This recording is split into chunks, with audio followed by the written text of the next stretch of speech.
I won't bless that guy, that son of a that son of a that poor son, that poor son, that son of a bitch.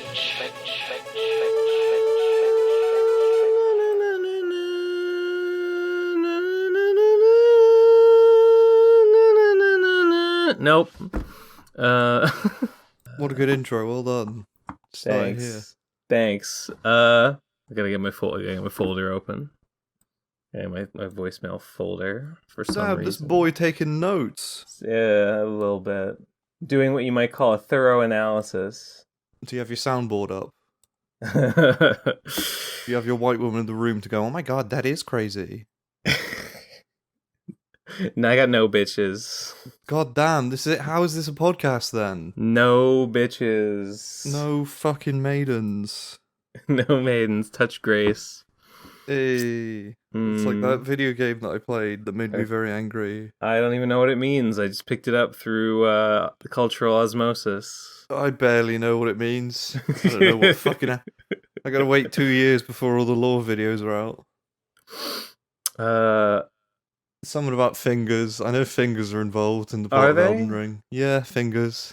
Fingers that are like actual just giant like hands that are just two fingers that talk to God or something. It's a major element of the Elden Ring lore. Wow. Oh, like a ring goes on a giant finger that talks to God? Fingers and rings? Oh yes? Shit, I didn't think of that. Have I made a connection here? You did that I didn't. Okay. Oh my god. All right. I mean, it's the Elden Ring, so all right. Yeah, so you weren't paying attention when you played fucking 200 hours of the game, idiot. No. All right. I guess we've already started. I guess we're already going. This is the show. Is it? Yeah, I think so. It's the worst. There was like a full minute of dead air while you were looking at your folder at the start. Eleazar, cut that dead air out. Other than that, boost all the background sound in the dead air and then leave the whole thing in. In Eleazar, fact, pull stretch it and make it twice as long. Eleazar, insert soundboard sound effects. Make me sound like a morning radio DJ. What up? It's Whizzly Wazzle Ben Same. Ben Same in the morning. With his co-host Jimmy the Fuckface. Hey, it's me. Yeah, it's Simmsy, aka Jimmy the Fuckface. That's my real name. People always ask me what's my actual name so they don't have to call me fucking Simmsy because it's terrible, and I just always tell them Jimmy the Fuckface. Yeah. Good old JTF. My first name's Jimmy. My middle name is there. You see that? Yeah. Last name, Fuckface. This is fucking shit. Move on. I have a announcement this week. I was gonna it's a bit of a shame that Gibb's not here because it would be relevant to her as well. But she is at a Thundercat concert, which I gather from the context of it being a concert that I guess Thundercat is a band. Maybe? ... Question mark? I don't know. Maybe it's a concert that plays the soundtrack to the original animated series Thundercats. Well, she didn't say Thundercats. She said Thundercat. So, I mean, it could be a typo. I don't know. Maybe they only had one of them. Only one of them showed it. Only line was there. Hold on. Let's interrogate this. Thundercat band. Do I get any? Yes. Oh, he's a musician. He's a guy. He's the guy guy. He's a guy with a guitar. Does he dress like a Thundercat? No, he's got the pink dreadlocks, so that's cool. At least in some of these acceptable. In some of these pictures, he does. That's a solid level of cat energy, I guess. Sure. Yeah. Whatever floats your boat. That's he's got pink dreadlocks, just like a cat would have. Just like my cat Crunchy, he has pink dreadlocks. Crunchy. Oh, what a sweet boy. He's good. Leave him alone. I was paying him a compliment. Learn how to take a compliment, lady. I was just grabbing your sweet ass as a compliment. What are you, fucking Homer Simpson? Jesus Christ. Excuse me. Sorry. I had a dream before I woke up to record the PCP, I had a dream, and I remember it unusually well. I don't usually remember dreams very well, but this one I was in a bar, and I was with a woman, and I don't know if we were like on a date or something. I don't remember, like, did I know this woman? I don't know what our relationship was, but she was there, and she seemed to be excited about it being like a manly bar. She was like, yeah, this place is manly. Yeah, that's cool. I'm manly. And I was like, cool. So I ordered some manly stuff from the bar. I was like, give us a plate of, give us pickles and a cheese tray, please. Because like, those are things that like, those are bitter, salty things that a man would like. Thinking about it now, actually, it's not like red meat or anything. Women love tray. cheese. Women love cheese trays. So that might have been a snacking misstep. on the lovely. Well, women like candy. They like sugar. They're like little babies. You like schnapps. Schnapps, yes, schnapps. And they like flowers. Those and in that Sailor order. Moon. In that order, those are things like that schnapps, women like. flowers, and Sailor Moon. Those are the three. All women do, they just drink schnapps, watch Sailor Moon, eat flowers, and lie. So, Ben, what the hell is this announcement that you've got? Oh, it's the most important game-changing thing that's happened ever since Radcon 4. It's everything will never be the same. Are you ready to hear what has transpired? Yes. I caught up on One Piece. I did it. Holy shit! I fucking did it. Yes, this week. Perfect. I know. I thought I was gonna have to dance around it because I wanted to bring up Nate having a panic attack every stream. I laugh at that. Have heard some mention of people talking about his stream pirates thing. He's not watched. Happy bunny. He's not a happy bunny with what's been happening. I've heard people complain. I've heard complaints about it. But anyway, people saying that like this is the worst thing ever. One Piece is ruined. made me do it, and I caught up, and now I know what's going on. And I know everything. Your verdict. What do you think? You're talking about Nika? Yeah. What else would I be talking about? It's pretty weird, but I think I'm okay with it. I think it's fine. I guess big spoilers. Big spoiler warnings for One Piece. For chapter 1044 and 1045, I believe, are the two chapters. Yeah, that's as far as I've read. I don't think there's any more. Luffy is a wacky, silly boy now, like even more so than before. Okay, if you are sticking around for spoilers, I'll give you the condensed version is the big revelation is the gum fruit is not actually the gum fruit. It is a mythical Zoan type fruit. It is the human fruit. What is it? Mythical model Nika. Yeah. And Nika is some like sun god. He's like the god of freedom or something. He was a hero of slaves, sun god Nika, and he always had a grin on his face. Yeah. So it's like it's like who is it Son Goku had the Hito no Mi mythical model Daibutsu. Yeah. Right? That was the other one. Not Son Goku. Sen Goku. Sorry. Not Son Goku is from Dragon Ball. Yeah. And Journey to the West. Sen Goku, the former admiral, fleet admiral. Now he's just an old retired guy, but that's not important. Good for him. I think my take on Nika is like, on the one hand, like, it is disappointing that it's another. It's not my favorite when characters are like, oh, actually they have a special destiny. Oh, actually it turns out they kind of have the best power in the world. They kind of have the biggest advantage one could possibly have. On the other hand, I mean, that's kind of just been One Piece for a while now. It's just sort of been revelation after revelation of, oh, actually this guy is so-and-so's long-lost son or whatever. Exactly. So Like, it's not like there's- this is a new trend. Yeah, there's like stuff there, like with the giant frozen straw hat in the capital.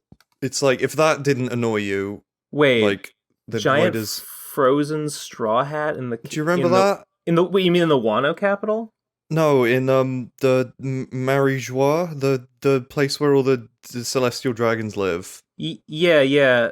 No, Do I you don't remember- remember. I don't remember a giant frozen straw hat. Okay, so during Reverie, they show like a guy who's just like a silhouette called Im. Do you remember Im? And he's No. like looking at bounty posters. Okay, this is one of the big things that people complain about in One Piece. Like just I am Yeah, I am One Piece. Just Google that. One Piece Im. Okay. Do you have any recollection of this whatsoever? Oh, look at this! Look at this! Is that just like a big Hollow Knight crown? Yeah, I don't know what he's Yeah, meant to be. no. I do vaguely remember this like shadowy dude. Yeah. I mean, But, okay, no wonder I don't remember him. What happens is he like looks at some bounty posters and it's Luffy, and then he goes Yeah. into like a back room and there's a giant frozen version of Luffy's straw hat there. What? And that was like, yeah, that was the big like, oh, Destiny, I guess, because that must have been there for a long time. for sure. I have no idea what the fuck that means. I think people think that Joy Boy had a straw hat and he was a giant or something. Maybe I don't know. Okay. But like, if Okay. that doesn't annoy people a lot, then why would Nika? You know what I mean? It's Yeah. it's on the same level of what the fuck. The thing, I mean, how when you really think about it, how long has Luffy's powers have long since ceased to be that he's made of rubber, right? Yeah. So basically, ever since gears started being a thing, it's like, well, what is this? Like, this It is became not like a bizarre fucking second level of okay, so he's using he is made of rubber, but he's using it in like a really weird way. really highly was fun. specific way. It was fun, yeah, it was fun. But both of them don't make sense. Like Gear Second, making your blood move faster doesn't do anything. It wouldn't do much to help a human move super fast. No, it wouldn't. And like, And Gear Third is he just like puts air into his bones, so his hand still has like the same mass. It's just spread out, so it wouldn't, you know. it doesn't make any sense, but that's okay. Exactly. I'm doing the thing that I've seen a lot of people doing recently, which is trying to apply logic to One Piece and like rules. But like, Yeah. there comes a point where you remember this is written for 13-year-olds and to be exciting every week. You know what I mean? Yeah. And like, in hindsight, I guess maybe it's like, okay, all that was bullshit, right? Like Yeah. all that stuff about making your blood flow really fast and he's blowing air into his bones. That was what Luffy imagined it to be. Yeah. And it was him tapping into the Gear 5. Which is superpowers. almost a more elegant explanation. Yeah. Like no, that was all stupid. Like you, the reader, Luffy are dumb thought for it thinking made that that's sense. really what was happening. Because I know Yeah. in Nate's One Piece lecture, you guys had a discussion about how the fuck does Gear Second like make any sense whatsoever, and like It this doesn't. sort of no, of course not. Yeah. And I always just went, it's One Piece. Like he like fucking he drinks milk and his teeth regrow. It doesn't make any sense. It's a stupid Right. comic. yeah. And like, I guess I don't know. It's sort of in line with like I think didn't Oda like start? Isn't the reason that he gave Luffy rubber powers is just because he wanted to draw him like doing wacky, Yeah. stretchy cartoon shit? There's like an exact quote where it's something like it's the most free, crazy power in the world, Right. and you can kind of go anywhere with it. Well, And it's just more creative, isn't it? it's I mean- it's yeah. So I mean, so literally, it's like like Nika's whole thing is like he's just like a cartoon character. He's like a squash and stretch cartoon Yeah. character, and that's what. So it's sort of it's not like a rubber thing, but it's not a Gomu Gomu thing, but it's sort of a continuation of the ethos that is what made Oda want to draw Luffy in the first Yeah. place. So I think regardless of the reasons why he has that power now, I think that power is very fitting for Luffy. yeah. You know what I mean? I think it's like the perfect extension of him fighting as a character. I don't know. I agree. Also, it's funny when he does stupid faces and hits Kaido real hard. It's funny when he does stupid faces. This is unrelated. I was a little bit surprised to realize that Kaido is blue. Yeah. Although I know that a blue dragon is like a thing in like Chinese mythology. Did you think he was red or black? I think. Black. I imagine it has like a black, maybe with yellow highlights or something. He does have like black tattoos of like dragon scales on him, doesn't he? Something like that. Yeah. I was like, oh, he's blue? Really? Okay. I know. I love that feeling where you have no idea what the fuck a manga character's color scheme is, and then you see it and you're like, what? But I know that a blue dragon is one of like the four. I think it's like a Chinese mythology thing. There's like a blue dragon, like a red monkey, a green parrot, and a yellow ant or something. And it's like they represent like the four directions: north, south, east, west. They're in they're in that one video game, Xenoblade, I think. It's a thing. It's a reference to something. Okay. But yeah, I don't know. But clearly, I know all about it. I have no fucking idea what the fuck you're talking about. It's a reference to something. It's probably in Journey to the West. But on the subject of color, every time I did see images of I guess Nate is calling him Goofy Luffy now. Yeah, Monkey D. Goofy. Yeah. I did see images of Nika Luffy. And every time I've seen him colored, he's drawn like he's like on fire, like he's orange or he's gold. But in the translation that I read, Kaido explicitly says he's white. Like his hair and his clothes are pure white. Well, I think that's because the chapter that's before the most recent one, he doesn't say anything, and people just assumed, oh, it's shonen character with spiky up whiter hair, it's got to be yellow. Right, yeah. He's doing it. He's Dragon Ball. He's Dragon Ball in it. He's Dragon Ball in it. Or he's on fire or something. But I guess he's white? I guess he's white. I guess I'm trying to picture it in my head, and it looks strange. It's like he's old. It's like he's a ghost. Like he's an old ghost or something. What I would really like is if it was like he's black and white, so he just looks like a manga character, even like in the context of the universe. Oh, yeah. Like if once the anime gets to that point and he's just black and white, you know what I mean? Like he looks like the manga version. But there's no way to do that in a manga, like to have the distinction. You know what I mean? Yeah, to distinct, like he looks like he was drawn with ink. say the characters. Yeah. I think I felt like the penmanship in the Nika chapters is like rougher and sloppier. Yeah. And I think it's got to be on purpose. It's yeah. With so honestly, it wouldn't be the craziest thing if that were just true. Like if he were white because he's meant to be black and white. Yeah. That would be my favorite thing. Yeah, that would be great. It's like he went to Kingdom Hearts Steamboat Willie universe. Exactly. You got it. I like it. I kind of hope you're right. Well, I'm sorry, that's not going to happen. He'll just have a white shirt and white hair, and for some reason, and like glowing blue eyes or something. I don't know. Oh, God, sure. Why not? There's no way they'll be cool enough to do something like that. We'll be disappointed. Don't worry. So I guess, damn it. I guess I'm gonna throw. What's the phrase I'm looking for?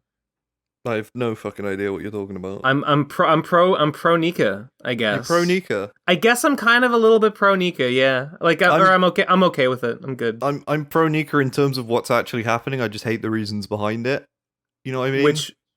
Which ones? I just the whole destiny. Oh, it's actually the most important fruit in the world that the world government's been looking for 800 years. Yeah. it feels a little. Sure. It's not like Naruto where they explicitly say Naruto isn't special apart from he has a nasty fox in him, and then it turns out he is special. Like, nobody's ever said Luffy isn't special. It was... Yeah, I mean, it was sort of implied. It was like a fun element of his character that... An element of his character is he's just some kid. Yeah. Who's really determined. He has a fruit that's, like, would be useless if he wasn't so creative with it. Yes. That's a fun element, but I guess it's like, well, we've done all we can do with that. Yeah. I mean, all they ever really did with it was he tried to fight Ace when he was a little kid in the flashback, and he couldn't throw a punch properly because he was all rubbery. I mean, that's the only time it was ever like a drawback to him, and then he overcame that. I get you. But like, special destiny wise, everybody's getting a special destiny. Yeah. Sanji's the son of this, like, he's like a science freak. He's a Nazi scientist. He is a Nazi science experiment gone wrong. Zoro, I guess they're revealing that he's like the son of like the old shogun or something, right? Maybe. It seems like they're implying he's the lost son of like the old, like the former someone from Wano who was like a great. They're saying pretty heavily that like, oh, he looks just like this guy. It was the guy who was in the cave. He was in the cave with Yamato. I was about to bring that up, but he wasn't like a shogun, was he? I thought he was just like a known samurai. Maybe he wasn't. He was someone important from Wano who was like the best swordsman of the last generation. Maybe he wasn't the shogun, but he was someone I know important. the guy you mean. I see people saying he doesn't look enough like Zoro, so he's got to be his uncle. And it's like, well, he kind of looks a lot like Zoro. He kind of looks exactly like Zoro, so I don't know what the fuck people are talking that's about. Stupid. I don't know. Yeah. So what have you thought of the Wano arc, like, in total, overall? What have I thought? What have I thought of the Wano arc?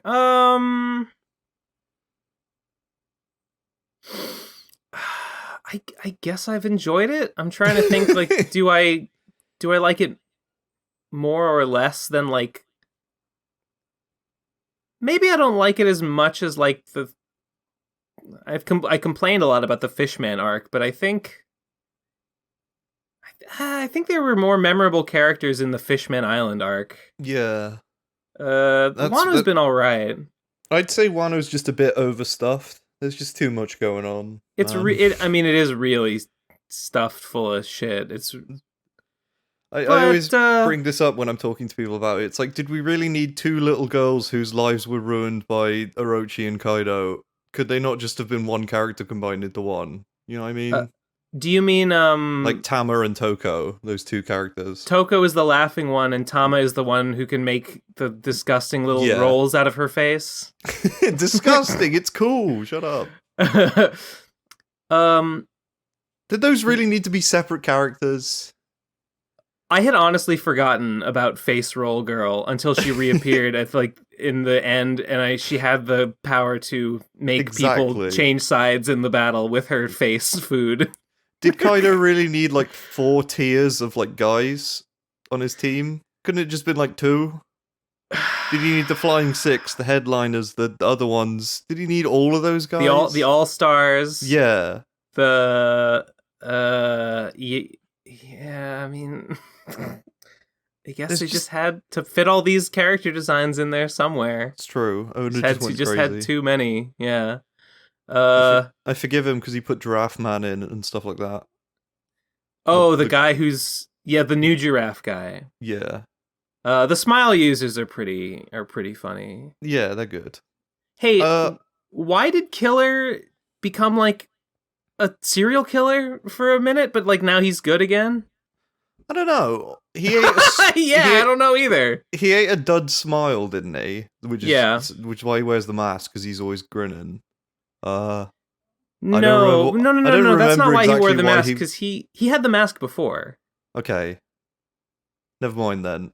I don't know why he just decided to kill random people. Did they ever say like that the guys he was killing were like specifically Kaido dudes?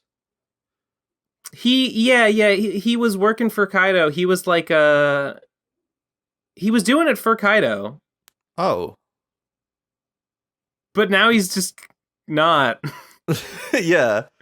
Was it because Kid was in prison, and he was doing it to try and make it so he doesn't kill kids. Maybe, I don't know. Oh wait, was it Basil Hawkins? Was Basil Hawkins making him do it? Maybe. I don't remember. All those characters are completely uninteresting to me, so I forget about them as soon as they're not on screen. I know, because I know he just beat Basil. Yeah, and that's fine. And I don't know why. And it being a continuation of the theme of Basil has like people's lives in his little wicker dolls, and he uses it to blackmail people into stuff. Like, I guess that would make sense. So it's the best theory I've got. I mean, I could look this up, but I really don't care. It's killer. You know what I mean? It stands out to me as a baffling moment in the story. I guess so. I mean, I guess I'd completely forgotten about that.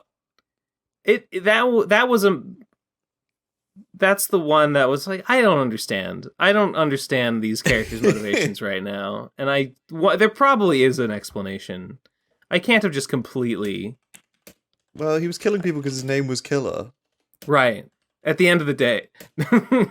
Yeah, he was like a serial killer, but actually he was working for Kaido, but it was like they were calling it serial killings because they didn't want people to know that it was Kaido. Or no, it was Orochi. He was working for Orochi, but like tomato. Or something. He was a street murderer in Wano country, secretly acted as an assassin working for Orochi. Yes. They were trying to get him to kill Toko, apparently.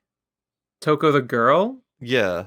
Yeah, he was chasing after Toko and the grandpa? Was it grandpa or uncle or something? No, it was I don't remember her name. Something of the wasn't it? No, it wasn't Kiku of the Lingering Snow. It was one of the siblings?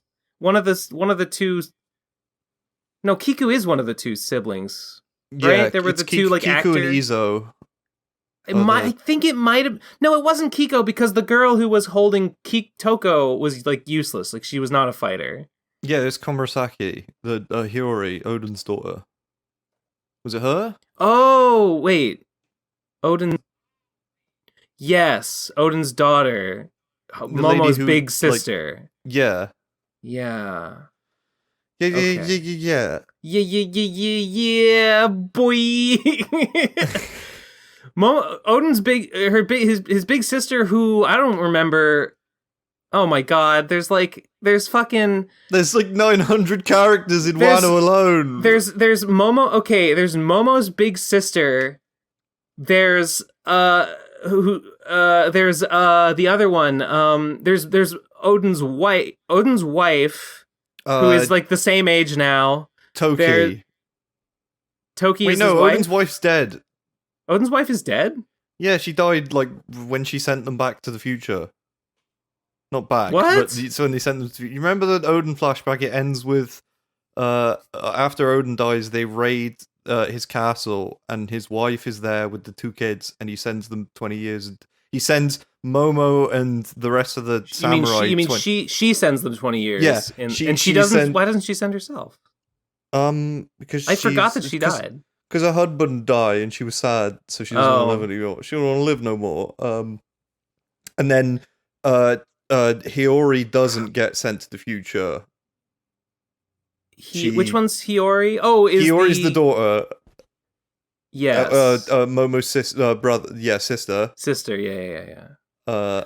She escapes and is looked after by the little Kappa guy. What's his name? The frog, Kawakami or something like that? Kawamatsu, that's it. Kawamatsu, no, I think.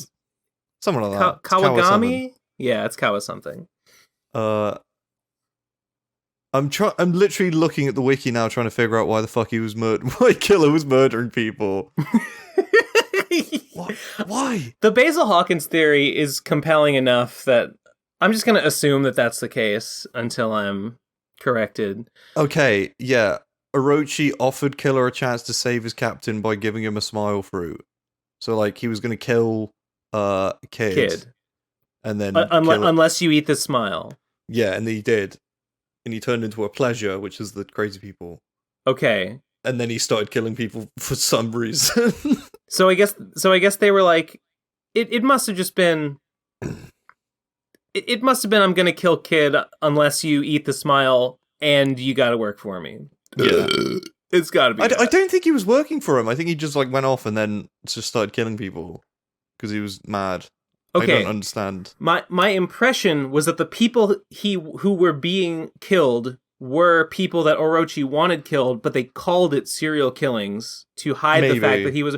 But maybe he was like supposed to be working for Orochi, but he went rogue and he's just started being a serial killer. Yeah, I thought maybe he was killing Orochi's guys as a street murderer. But I don't know. And then Zoro beats him. And then he turns to killer again, or something. I guess that does explain why when Kid shows up, he just immediately stops being a serial killer. Yeah. Maybe he thought Kid was dead. I don't know. Yeah. So he went nuts. It's okay. It's something like that. Sure. We'll go with that. Everyone was talking about Yamato being trans. No one was talking about Kiku being trans. Yeah, I know. I didn't hear anybody bring up Kiku. I thought because Kiku isn't she doesn't hit people as hard, so people don't talk about her. That's true. That's true. But Kiku is just actually like straight up like proper trans. Just straight up. Yep. Just just say it. They just say it. Based. It's like, okay, all right. And then her brother Izo isn't. No. But he kind of looks like a girl anyway. Yeah, but he's also very cool. Yeah. I like those two a lot. Yeah. Kiku is under-discussed. Very cool character. I think so. I think so. I mean, I remember... You know what it was? Okay, this was... Maybe I'm just stupid. I felt like I was stupid for needing this help, but when Kiku... Okay, because there's all these similar-looking women... Yeah. I appreciated that commonly when things happened to Kiku, she would talk about snow in a way that I was like, oh, it's Kiku the Lingering Snow. Okay, that's the woman I'm seeing right now. Was that a thing? A couple of times. Like, I think when she got wounded, she said, like, the snow is melting. I'm like, okay, I wasn't 100% sure who that was, but now you've removed all doubt. Thank you. Okay, that's cool, but I never noticed that. Maybe it was just one time that it happened, but I remember. I was like, phew. I guess I was confused. I've been reading it weekly for ages now, so I guess there's some stuff that I just don't pick up on. Like, because it happens, like, 1 week and then it's not addressed again. I just liked the name. I just thought the name Kiku of the Lingering Snow was cool, and so when they mentioned snow again, it reminded me of the name that I liked. Sounds like a Sekiro boss. It's exactly the type of energy that those bosses I wonder why.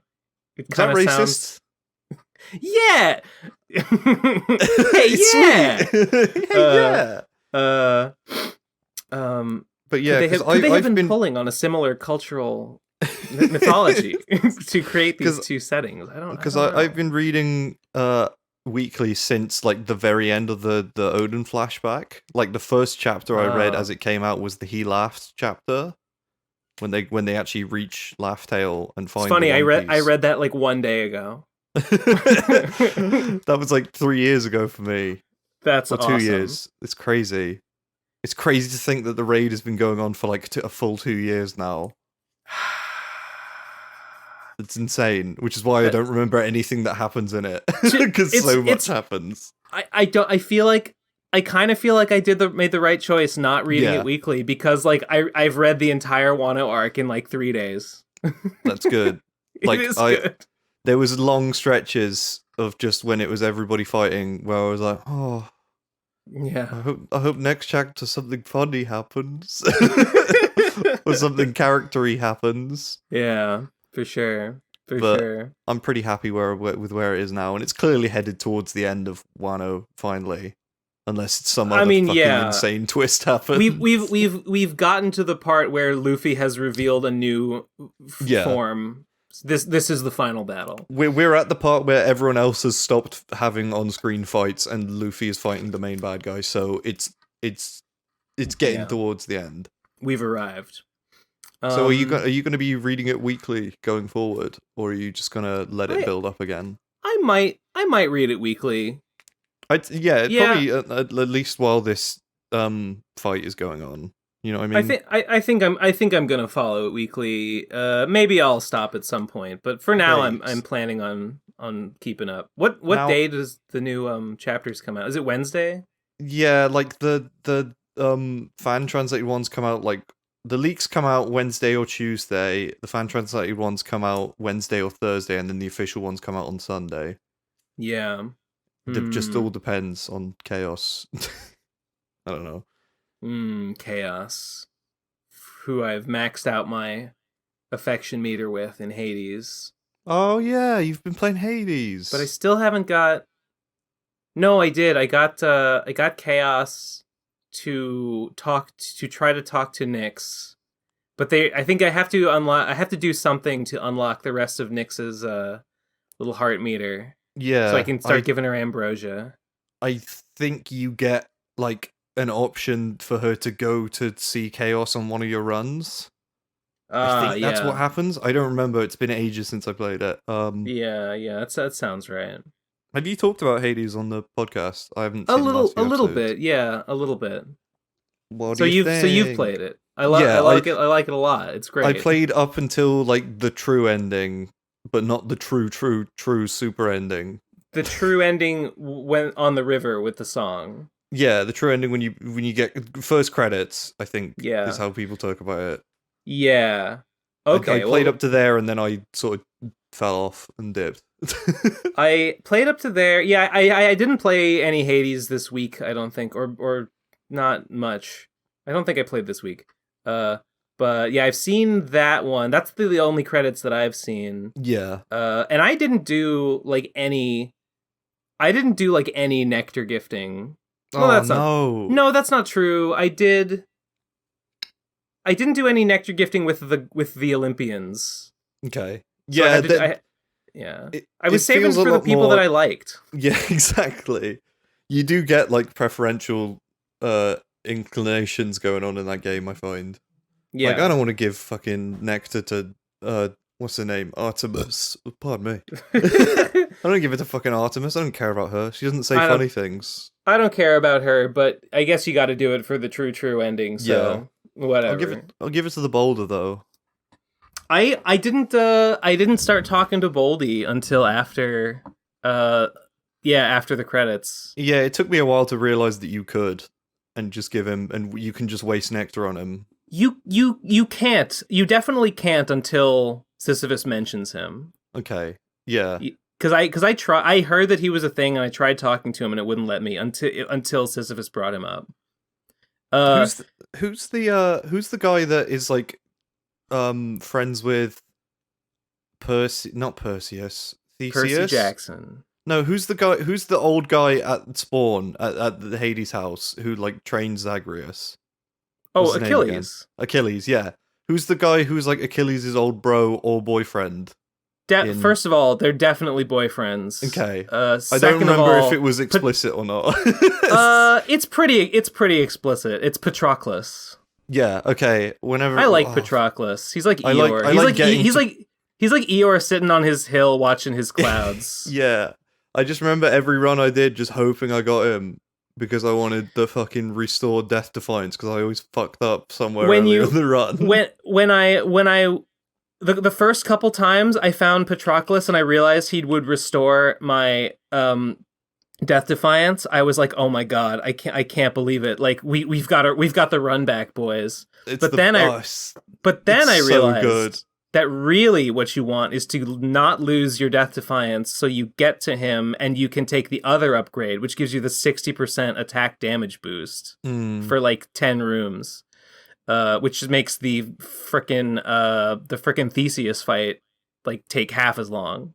God, what a fight! It's cool, but Jesus Christ, the first few times you get to it, you're like, what do I do? It took me a lot of time. I died a lot of times on that fight. For a while. Now I've kind of figured it out. Do you have any idea like how soon into the game you got your first kill on Hades? I know. Yeah, it was probably after like 40 something Yeah. attempts. It took me, I think I probably been playing it for maybe like 30 or 40 hours. Maybe? Yeah. Something like that. That makes sense. That's about when... It feels like there's like a tipping point once you have enough upgrades and it starts to turn in your favor. Yeah. There's it's like it's so gradual. It's so gradual, but it's gradual but definite. That's what I would say in a review on youtube.com. I didn't realize that there's an entire other set of Mirror of Night upgrades. Yeah, that I think I did just figure that out pretty early. I just never tried clicking them. Yeah, because you see that button, it doesn't like register in your brain. It's just like a little arrow pointing to the thing. Yeah, and no. You're like, sure, okay, that's just part of the UI, and then you go, oh, there's a whole other set. Yeah, it wasn't. But most of them are worse. Like most of them, I think, are bad. I'd say all of them are worse. I don't think I've ever consistently there's one used or two. One of them. Okay, I like the green one that lets you re-roll. I would rather re-roll. I have been using the re-roll items from the mirror from the Well of Charon because it gives me more because it gives me more chances to get Kiss of Styx and get my Death Defiance back in the last section. Yeah, I suppose there is ways you could use it, but is that the one that swaps out for swapping rooms instead? Yes, because swapping rooms. I never get anything good when I try to swap rooms. Yeah, whenever I play Hades, I get so obsessed with collecting like permanent upgrade materials, like the treasure and the nectar and stuff like that. Yeah. Like I've started runs and then just quit them because I was getting no nectar and stuff because I just wanted to progress the quest lines. Yeah, I mean, even though there's literally no reason to stop a run, like you get something out of it every time. Yeah, I mean, the way that you get the most of that stuff is like by getting the furthest. Because like the most gems you can get is the boss after you buy the upgrade from the contractor is the boss rewards for killing Theseus and killing Hades. You get a bunch of gems. That's the most gems you can get. So yeah, pressing on is the most profitable thing you can do most of the time. But I'm impatient and stupid and don't think about things like that. If I waste all my rerolls and don't get a nectar, fuck you, I ain't doing this. I have been... Okay, I don't know if it actually makes a difference, but it feels like after the first credits, it feels like I have fewer opportunities to fish for the good fish on the surface, and that makes me upset. What, like once you beat Hades and you can fish like on Earth? Because you can't because you no longer make the walk to Persephone's cottage. Oh yeah. And there's ponds on the path, and there's several different places at her cottage that you can fish. And I don't get to see those puddles anymore. And so I don't get as many trout and bass. What the fuck? The thing is, I feel like I missed. That was the only reason I even liked my mom, is because I got to get fish. I felt like I only ever got like 2 fish. Like I only ever saw the same 2 fucking things, and I don't know. Did you ever fish in Chaos? No, I don't think I ever even saw a fishing point in Chaos. Okay, it was funny. One time I got to Chaos. And I was, I'm going, like, I'm like muscle memory, like, blah, blah, blah, blah, like, grab the thing, choose the thing, go, get the portal. And I do that. And as I'm getting the, like, leave Chaos thing, as I'm leaving, I get Zagreus' voice actor comes in and goes, is that a fishing point? And I'm like, wait a minute, what? No! But I'm already leaving. It's when you realize that you can fish there.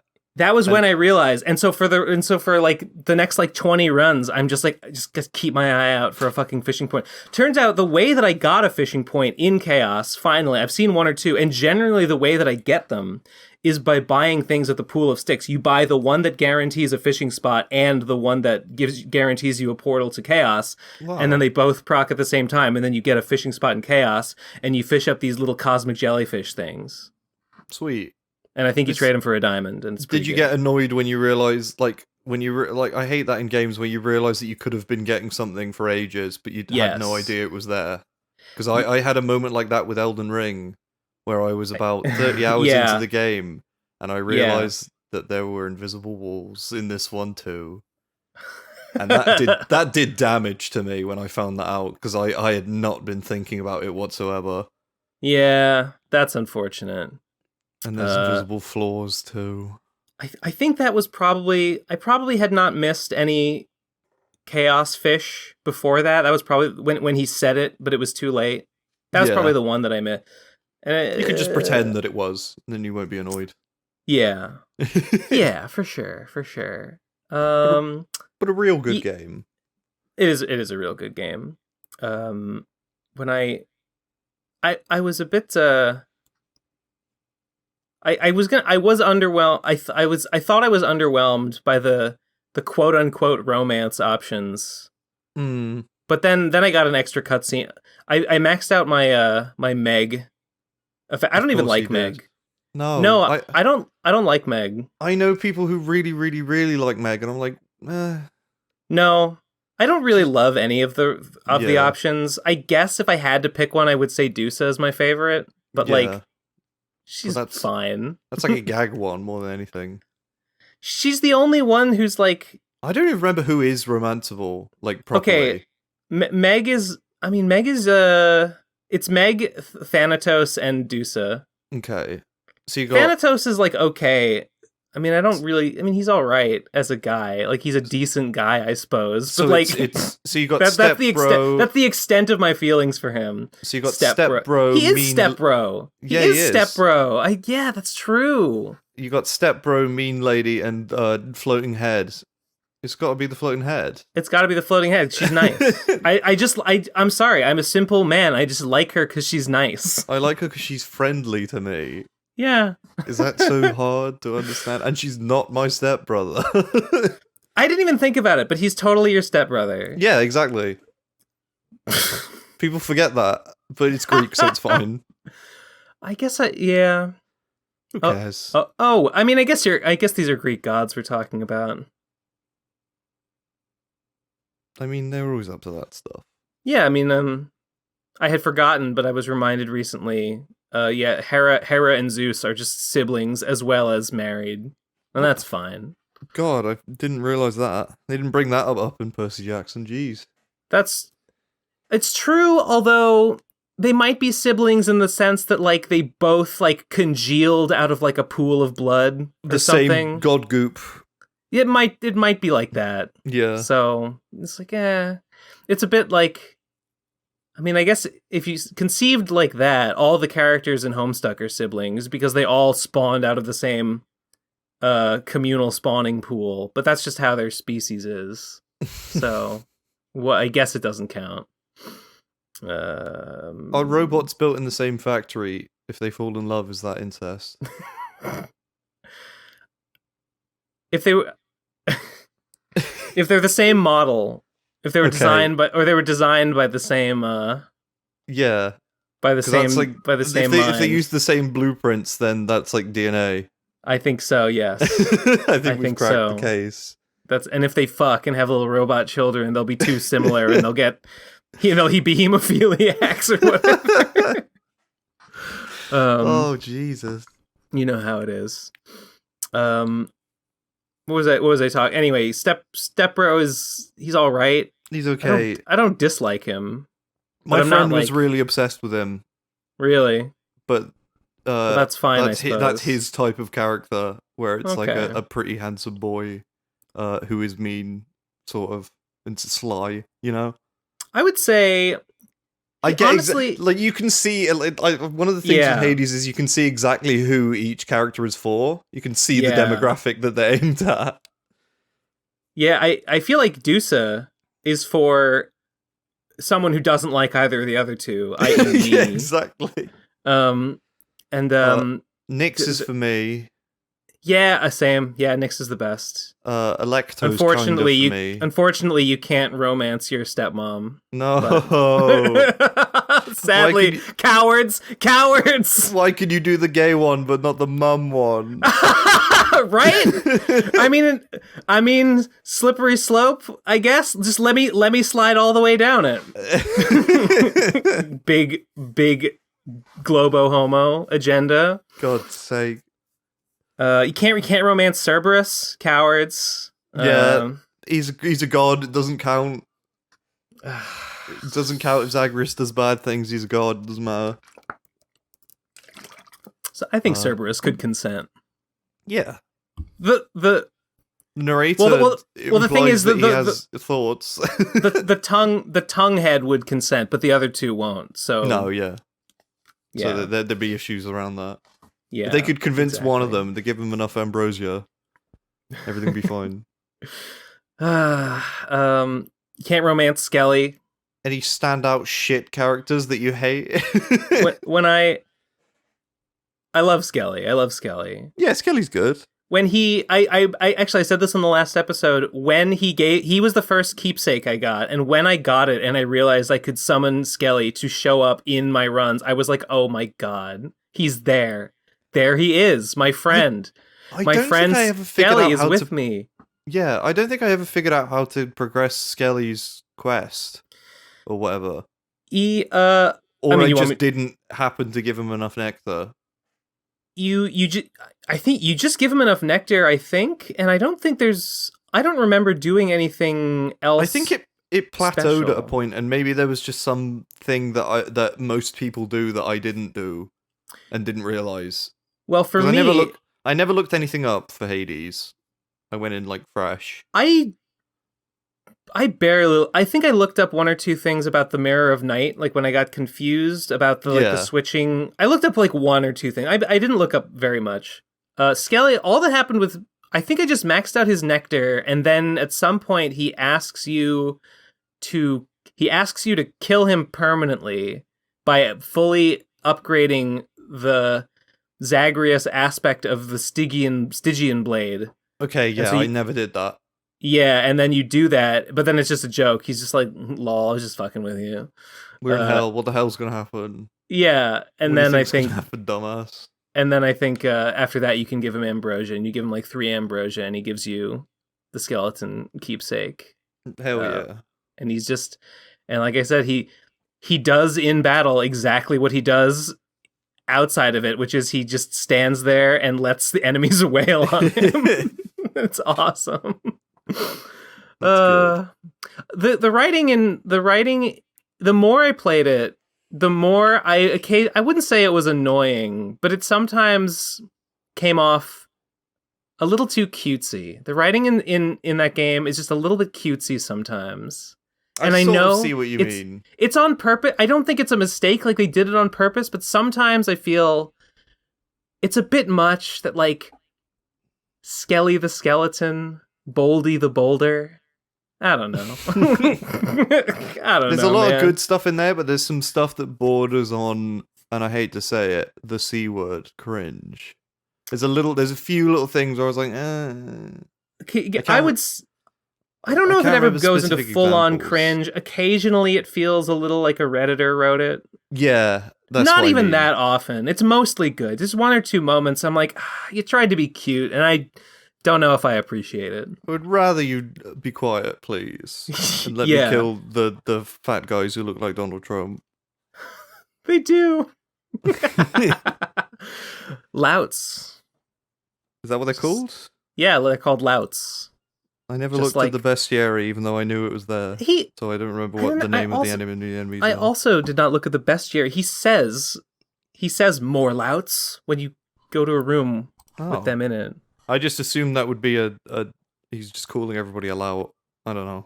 It's again. It's been like 2 years since I played the game.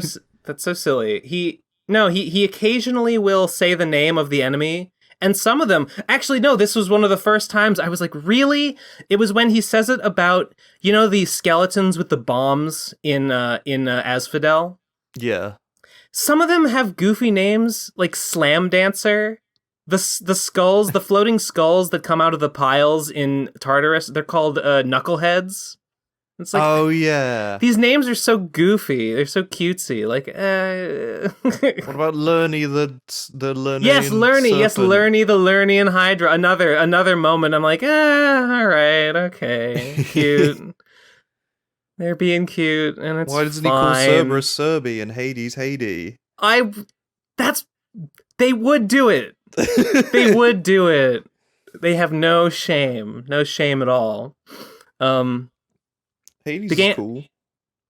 The character, not the game. The guy. The game sucks. Obviously, the game sucks. I played it. I played it so I could fuck the monster, the floating monster. It's funny. I haven't filled out her gauge yet, but I think I'm like one away. And when you give her the second gift of ambrosia, she literally is like, "Prince, why are you being so nice to me? Look, we both know I'm just a floating monster head." Like, yeah, I know. Got to fill that gauge though. Yeah, you need to do that. Yeah. It's a good ending to that one. I'll just say that. I like that one. Oh, you did it? Okay. Yeah, I definitely did that one. I think she was the only like summon I got by the end of the game. I have gotten her summon, but I have not used it yet. I've only used Skelly's and Meg's. Yeah. I got Thanatos's too, but I have not. I haven't finished his gauge either. I'm gonna do it. I'll fuck them all. Whatever. Oh fuck my brother. Who cares? He's not related by blood. He's a god. No. Don't worry. No. Don't worry. It's okay. I can get my stepbrother pregnant, and it won't be weird because we don't share DNA, so it's fine. It's true. Yeah, it's fine. It's absolutely fine. Mm-hmm. That's right. Wowie. What a video game. I can't fuck Hypnos. Why can I fuck Thanatos but not Hypnos? I don't know. Wait. The game just doesn't respect Hypnos, even though he literally did nothing wrong. Hypnos, like, is Hades' son, though, isn't he? No. Is he? Or is he just Nyx's? I think he's... I don't think he is. I don't think he's Hades' son. I think he's just Nyx's son. Okay. Him and Thanatos are like the same. Bro as well. He's also your stepbro, yeah. Okay. I didn't like Hypnos. You didn't like him? No. He's alright. I think he's fine. I think the game's really mean to him. Everybody talks about him like he sucks so bad. But he's like slightly silly sometimes, and that's the extent of it.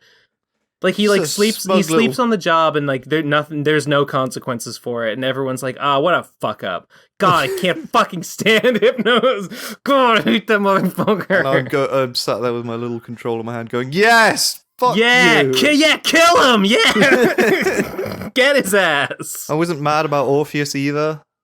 Orpheus. Music Man.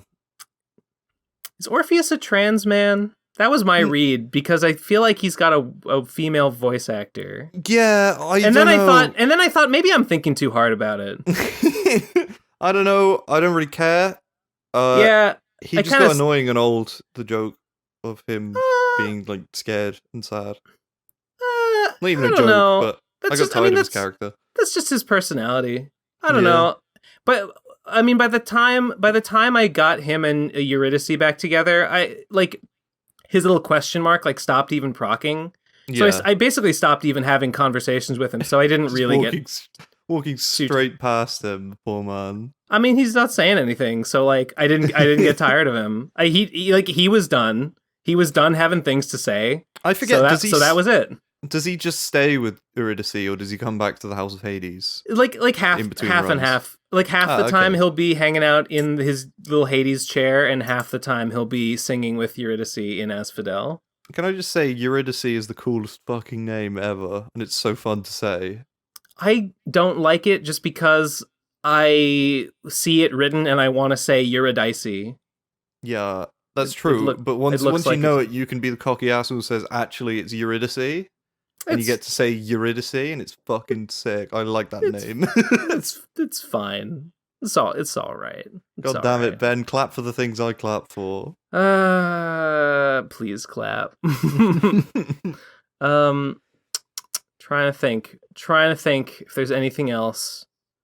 I'm working on doing. I think I'm getting close to finishing Sisyphus's quest line. I think I'm almost there. Sisyphus is the goodest boy. Just the sweetest cinnamon roll. as the writers of the game would probably say. I like his dumb fucking face. He does have a dumb fucking face. He does. Oh, Prince. But it's like a friend dumb good face. Good to see you. Oh, Prince, I'm having a banger week. The banger week, Prince. The lashings were mild today, Prince. Yeah. See, that stuff works. I like that stuff. He's delightful. Yeah. Who's your favorite god to my talk favorite to? My favorite god to talk to. My favorite god to I guess I would say probably Poseidon. Poseidon's he's a little shit stirrer. I like him. Because he's goofy. Yeah. He's the one that I have more of a reaction to, I guess. He's the wacky uncle who takes over barbecue duties at the house party. Yeah. Him and Hades just like calls him like dumb. He's just like, yeah, he's just an idiot. I mean, I guess he's kind of yeah, sure. I'm trying to think if there's any others that I particularly like. Artemis like seems embarrassed when you give her stuff, and that's kind of cute, I guess. She's just like, what? I love all their designs so much. I think they're all like some of the best versions of like drawing those characters I've seen. They're all beautiful. They're all gorgeous. Yeah, they are. I love Athena's design so much. I like that she's just like grey for like no reason. She's just grey. It just suits her color scheme perfectly. The colors are nice. She's like, her color is like blue, yellow, but not like green. Blue, gold, and grey. Blue, gold, grey, silvery color. Cool. It's like, yeah, cool, and she man, gives you all the best powers because you can just live through anything. she gives you. I mean, Divine Dash is like the best. It's like the run saver. When you have Divine Dash, you just spam dash. I mean, you should be spamming dash all the time, but when you have Divine Dash, you just spam dash and nothing can hurt you. You just got it. I don't like any of Aphrodite's powers that much, to be honest. You know what? Aphrodite does good damage. She's a big damage booster, and I like. Really? Yeah, she gives you like. I mean, maybe not as much as. Like she gives you, her weapon upgrade gives you more of a damage boost than what's her name than Athena does. Yeah, but Athena shoots bombs back to people and that kills. That's yeah, I guess that's fine. That's cool. I mean, if you want to shoot bombs back, then just dash. True. You should just be dashing. What do you need? I don't need everything to deflect. I just like the ones that do the most damage. And Artemis, I think Artemis's like summon thing. No, not summon thing, like the super arrow? attack. Yeah. The arrow. That one's really good. I didn't use that one for a while. I eventually did, and then I realized it just like takes out like a third of a boss's health. I know. You can just like shred Hades with it. Okay.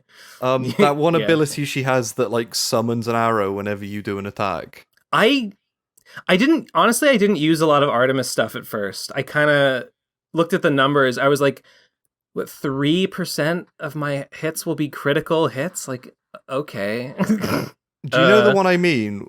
Yes, the one that every time you cast or hit with an attack or hit with something special, you just shoot a little arrow.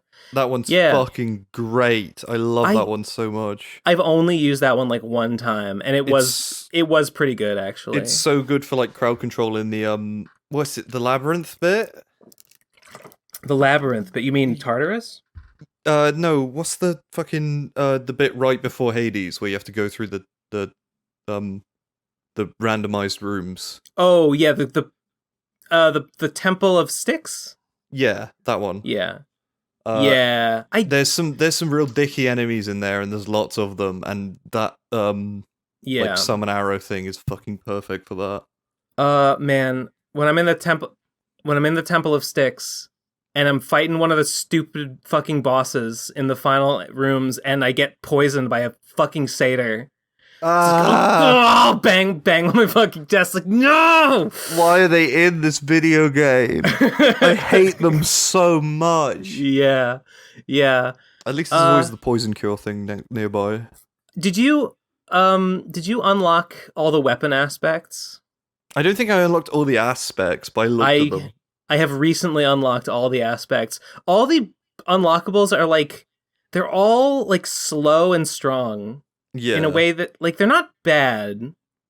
They're kind of good. Some of them are kind of good, but they all are similarly like slower, tankier versions of the regular weapon, which is fine. Because I think what mostly I did with Titan Blood, which is what you use to upgrade those, isn't it? Mm-hmm. Yep. I think I mostly just like traded that in to get Ambrosia and Nectar. But because I wanted to do quest lines. Oh my god. You know, I guess, but then like that's why but then you got no no fucking aspects. Titan Blood. But then you got no Titan Blood. Then you'll eventually finish all the quest lines and you'll be like, okay, great. Well, now I've got all this fucking Ambrosia and Nectar, and I just need Titan's Blood, and I have none. I think the only one I upgraded was the one that just like makes the gun have more ammo. And the gun is the most boring weapon to use in that game, but it's the winner. I got my first 2 wins with the rail. Yeah. That was the one that I found. That one, and then I think I have other than that, I have the most wins with the spear. I really like. I think probably my best weapon is the aspect of Hades spear. Because you just spin it. You just you get the Daedalus hammer that gives you massive spin. You just spin it and hit everything in the room every single time. You do huge damage and you debuff them with a 150% bonus damage debuff, and that's just it. You just win every fight like that. Yeah. I really like the Daedalus hammer for the bow, which makes it rapid fire, and you don't have to charge it. It feels cheaty, but that one's real good. I don't know if I have that one. I did get the Daedalus hammer that makes the rail continuously fire, no ammo. Yeah, there's one for each of them, I think. I'm pretty sure there's one. Or is it like explosive shot I'm thinking of? There is an explosive shot. Yeah. I haven't gotten all the upgrades for every weapon. I'm working on the prophecy list right now. That's my thing, is to get... Yeah. I'm like really close. I think I just got all the legendary boons, and I am like really close to getting all the like duo boons. Oh, I got nowhere near fucking the duo I think I have like 2 more to go. No, wait, no, now I remember. I did. That's the one thing I looked up, was I had 1 duo left to get, like after playing the game naturally, and I looked it up, and then it was like you had to get some Zeus one before some other one. There's one... That Zeus thing just never dropped for me. Probably the one that's going to be last. There's one that you need. It's like the most complicated one. You need a Zeus upgrade. You need like a regular Zeus upgrade, and you need I think you need a Zeus upgrade that gives you like lightning or chain lightning, and you need an Ares upgrade that gives you doom, and you need some ability from someone that gives you like a deal damage when you get damaged ability, and it like all combines into like a revenge lightning doom. That's probably exactly what I was thinking of. And I have not gotten that one yet. Yeah. I got a great combo. The unlocked aspect of the rail, the aspect of Lucifer, it shoots like a laser, and I got the Hades attack buff that like that inflicts doom when you hit with the laser. And the laser, it does like no knockback. Enemies don't even like react to being hit with it, but it just does damage tick like and the number increases for like every consecutive tick that you remain focused on them. And I had the doom, and so I'm just like spinning the laser around the room and just like hitting every enemy with the doom effect, and then just running away and letting the doom just like explode them while I'm not even looking at them. I do really like the doom power.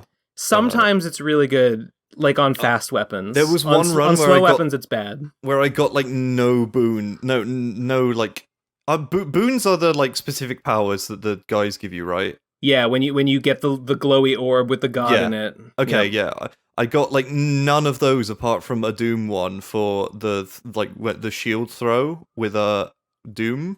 It's good. It's good. It's and I just dumped fucking tons of the pomegranates. The pomegranates into it, and it was fucking just killing everything after like 2 seconds. It was amazing.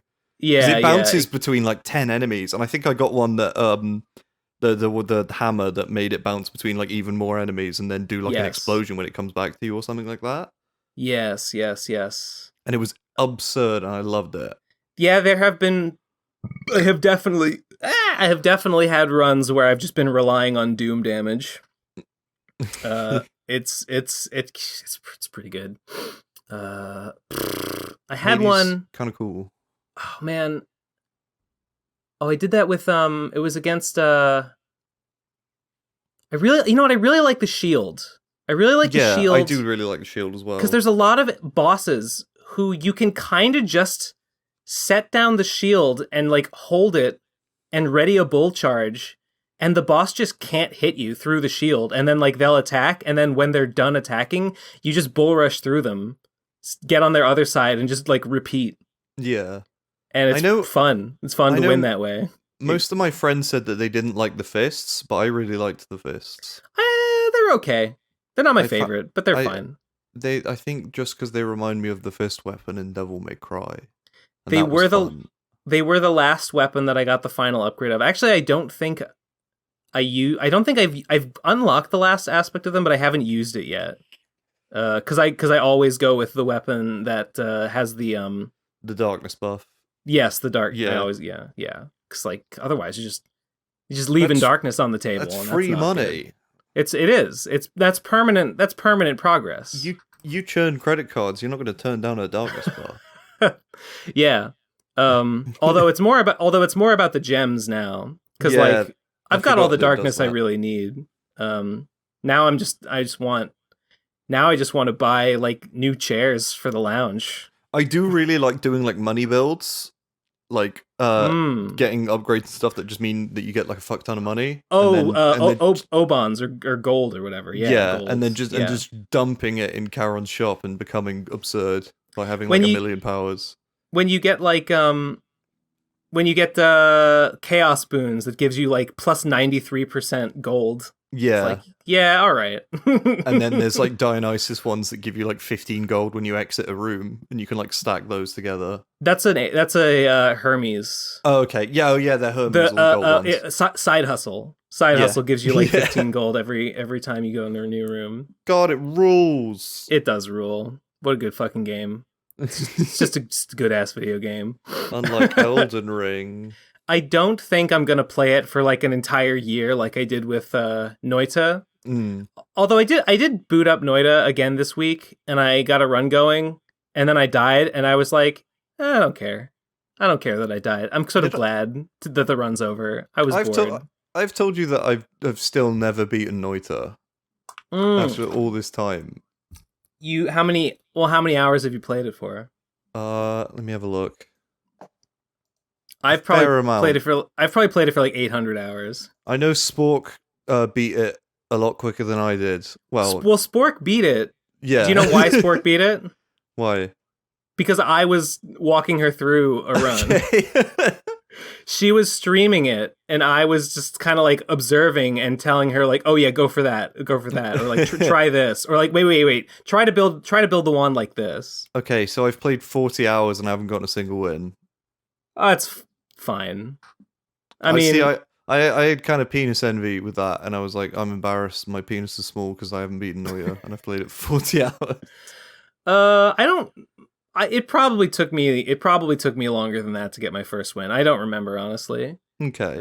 But it took me a while. It's something I dip back into every now and again, but I don't play it for like explosive bursts. I have occasion. Yeah.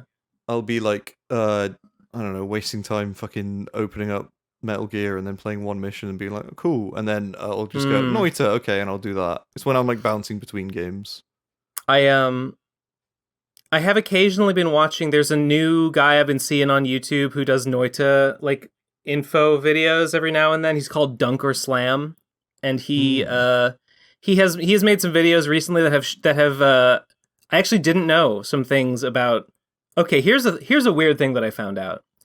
You ever found a spell that's just called like water or oil or blood, and it's just like a ball, and it just squirts out a little squirt of whatever it is? Yeah. Okay. Well, you can use. Okay, I knew that people use those along with the like crit on wet, quit on oil, quit on bloody, or crit on those things. Like when your enemy is wet with something, you deal an automatic crit. Well, so I knew people did that.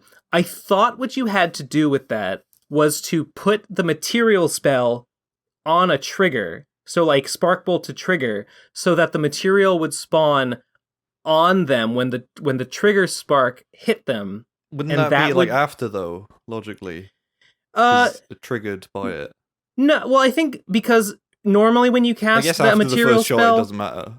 Well, when you cast a material spell, a bit squirts out of your wand. But if you cast a trigger, spark bolt with trigger, the spark bolt would hit, and then it would just cast out of the trigger, which would be, on the enemy that it hit. Yeah. So I thought that's how you had to do it. Turns out, no. If you cast a block of spells that includes a material spell, all projectiles in that block will have the property that they will inflict that material wetness status on anything they hit, just automatically. So if you cast a double spell with a spark bolt and a water, and you shoot it, like a little droplet of water will come out of your wand and be like, but also the spark bolt will hit them and make them wet. And so if you have a crit on wet, it will do an automatic crit. And that's not like a specific like modifier that just happens if you have that in like a block of spells. You don't have to get like a does this affect spell to add to that. No, it's basically like it. Wow. Yeah, the material spells are not modifier spells, and yet they sort of have this hidden thing that they do where they sort of give this secret modifier to projectiles in their cast block that makes them make enemies wet. That's so cool. It's sort of cool because like it sort of feels.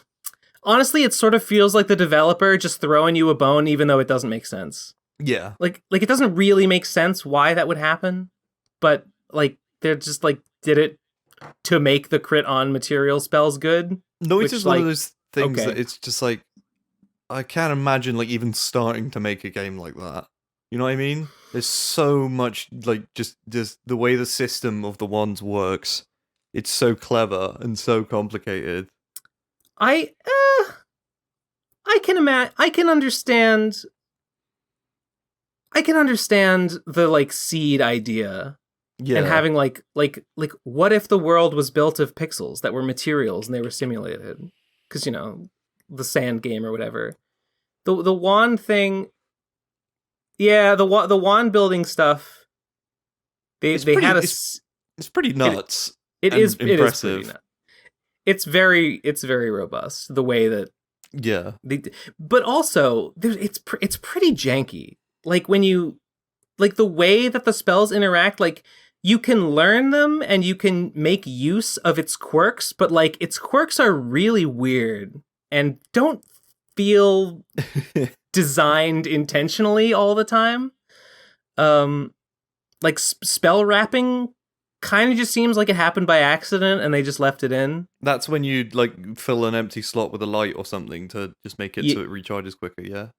Yeah, that's when you put a modifier at the end of the cast, at the end of the wand's casts, and so it tries to cast the modifier, but because it isn't modifying anything, it loops around and casts the first block in the wand a second time. Ah, okay. And the fact that you can do that to effectively do like you can just make like a mana refresher spell just cast twice per block, even though you only have one.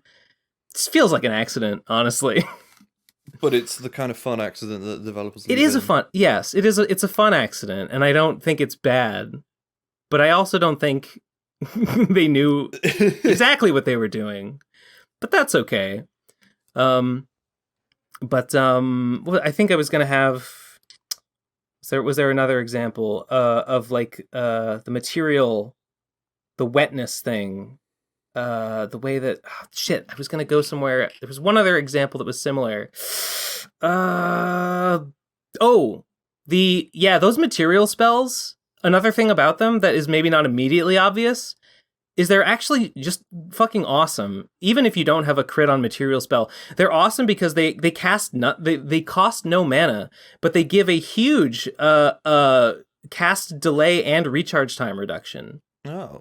So just put them in a block, you'll be squirting water or oil or whatever, but you'll also just cast like way faster and you'll just turn it into a machine gun. If you don't mind having water everywhere, like it can just make your wand way better. Like they're actually really good modifiers. Just because. Yeah. Dunker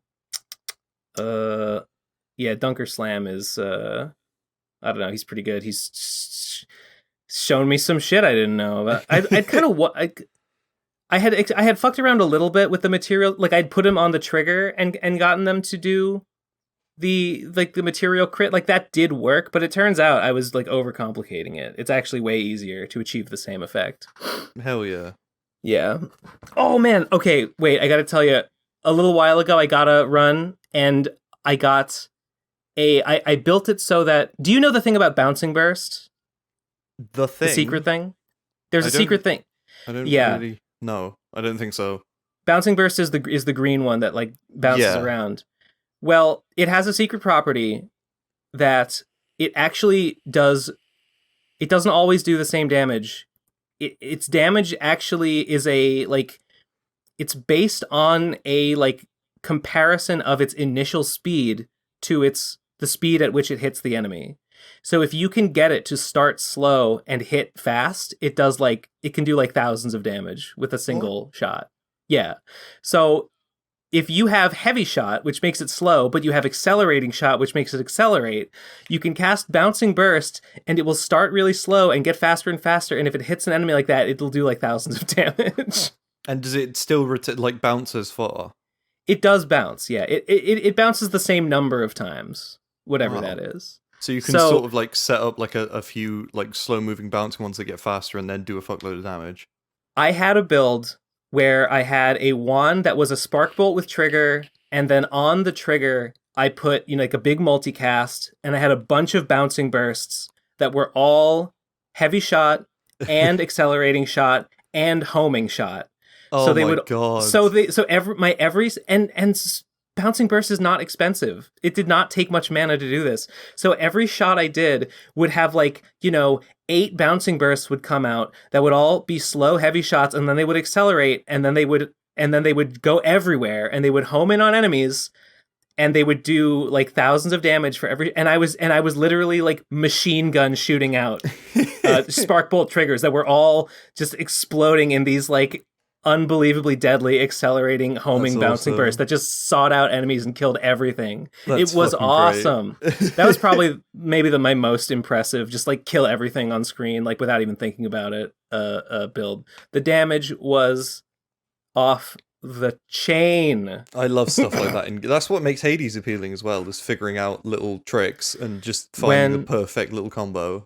I get the same feeling. I get a similar feeling in Hades when I find, because in Hades the best defense is a good offense. Yeah. So when you get a bunch of when you get like an epic boon, like an epic or heroic boon on one thing, like usually it's my attack, but sometimes it can be my cast or my special. Usually it's the attack, but like you get a good attack boosting boon on your base attack, plus you get a good pair of Daedalus boons that just boost your attack, and like just everything comes together and it's all stacked on like your base attack, and it's like, okay, all I got to do is just spam my base attack, and it just like chews through bosses health bars, and just the damage is so good that like nothing can stop me.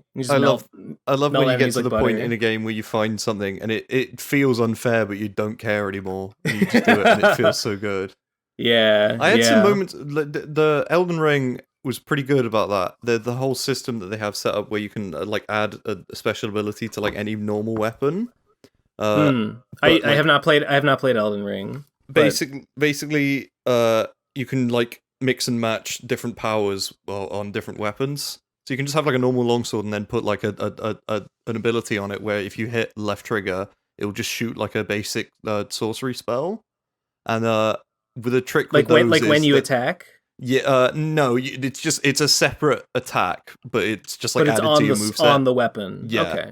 Okay. But the way that those work is they scale with the weapon level as opposed to your stats. So you can be like an entirely strength character, but if you put like there's a spell called Glintstone Phalanx which summons 4 swords and then they shoot at the enemy. It's like the homing soul mass from Dark Souls. Okay, yeah. But it scales with your weapon level. So if you have like a plus 10 sword, but you don't even need the intelligence to cast that. So you can you can just be like a crazy strong guy. So your normal sword swings do like super damage, but then you have this backup ranged attack, and each one of those does like a fuckload of stun damage. So you can cast that once, and then 4 swords hit a guy, and if that doesn't stun him, you can just do one basic jumping attack, and that will stun him, and then you can do like a riposte attack. And there's so many little fucking it's good. I admit I have felt some pangs of like I'm missing out when I see some of the Elden Ring discussion. It is a real good game. I'm not a huge Souls guy. Like I'm okay. Yeah, like Souls is fine, but Elden Ring seems really big and kind of fun. I mean, that seems fun. If you like Breath of the Wild and you like Dark Souls, I haven't played Breath of the Wild, but I watched someone play a bunch of it, and it also like Breath of the Wild is another one. I would play it. That is all about player experimentation. Yeah. It rules. Elden Ring's good until the last phase of the last boss, which really pissed me off. Then it sucks. Yeah. There's some shit in that game that really does feel like Dark Souls 2, where it's I've been spoiled on like 1 or 2 of the bosses. Yeah. I've seen Radahn. Radahn is insane. I know about Radahn. It's fucking like the weirdest idea to put in one of those games, but it kind of works. Yeah. But also made me very angry while I was doing it, and then immediately afterwards, like, that was the coolest thing I've ever done in a video game. There's lots of moments like that. I saw Radahn and I was like, okay, I kind of see what the game's doing a little bit. Yeah. I feel bad for anyone with a sense of pride when they play Dark Souls games, like the people who are like absolutely no summon ever. Sure. Like you're not gonna beat Elden Ring unless you're just absurdly good. I mean, to be honest, that's how I played. I played Dark Souls. Was no summoning. I felt like I was cheating if I summoned. I've always been that way as well. But with Elden Ring, it got to a point, and then I just fully committed to a win is a win mentality. I mean, it's in the game for you to use. Yeah. So sure. I just feel lucky that there's so many absurd like combos that you can do. I mean, like there's a whole system of like a flask that you can mix like different effects in, which just can give you temporary buffs. And one of them is you can cast unlimited magic for 10 seconds. And then you can combine that with another one that like triples your magic damage. And then there's also a spell that puts a rune on the floor that triples your magic damage. And there's a spell which is just a giant Kamehameha laser beam. Okay, cool. Which usually you can only cast for about 4 seconds, even with like really high like magic. Because it just eats up all your mana. Yeah, but with that combination, you can cast it for like a full 10 seconds, and you can just straight up kill like most things in the game. Awesome. But the problem is you can't redirect it, so it has to be like a slow moving enemy, otherwise you're fucked. Right. 90% of the people I've summoned, like, because I did a little bit of like, I'll summon some people for fun, and you're talking about summoning from online, like real people. Yeah, most people just use that fucking ability. Kamehameha beams. Yeah, because I feel like people are like, I'm so clever, I figured out how to cast it like an insane person, but like everyone's doing the same thing. Yeah. I mean, when I played, have you played Lisa? No. In Lisa, like Lisa has a thing where there's a drug. The main character is addicted to this drug called joy. Right. And you can use joy in the game, and it makes you super powerful. for like the battle that you use it in. It's a really strong and good item. Yeah. But it gives you well, I mean, your main character is addicted no matter what. He'll have withdrawals, but like you can use it on other characters too, but it will make them addicted and they will get withdrawals. Right. And basically you're I think to get the good ending, you have to not use any joy. Then in the sequel or the DLC or whatever, there's joy.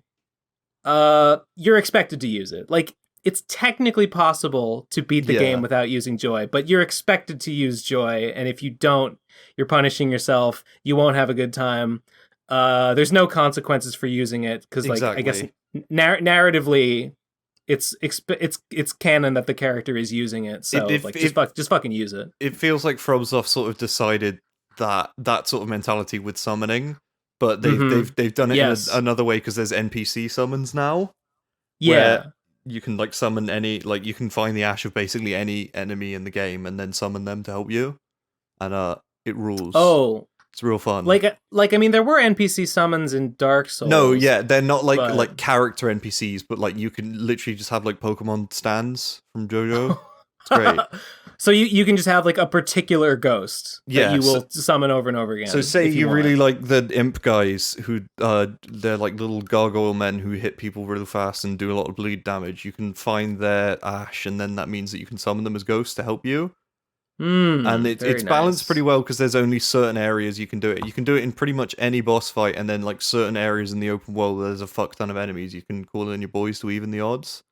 And call in the boys. There's a really good one which is just it summons like the basic bitch zombies that like do nothing in Dark Souls. Sure, yeah. Like in the first area, there's one that just summons like 10 of those, and there's a ghost summon. Yeah, there's and they're useless, but they're just meat shields, and I was watching like Skelly. Summon Skelly, let the enemy beat the shit out of him. I was going to bring this up when we were talking about Hades, but like Germa got obsessed with that one, and every time he used it, he would just go "boys," and they would show up.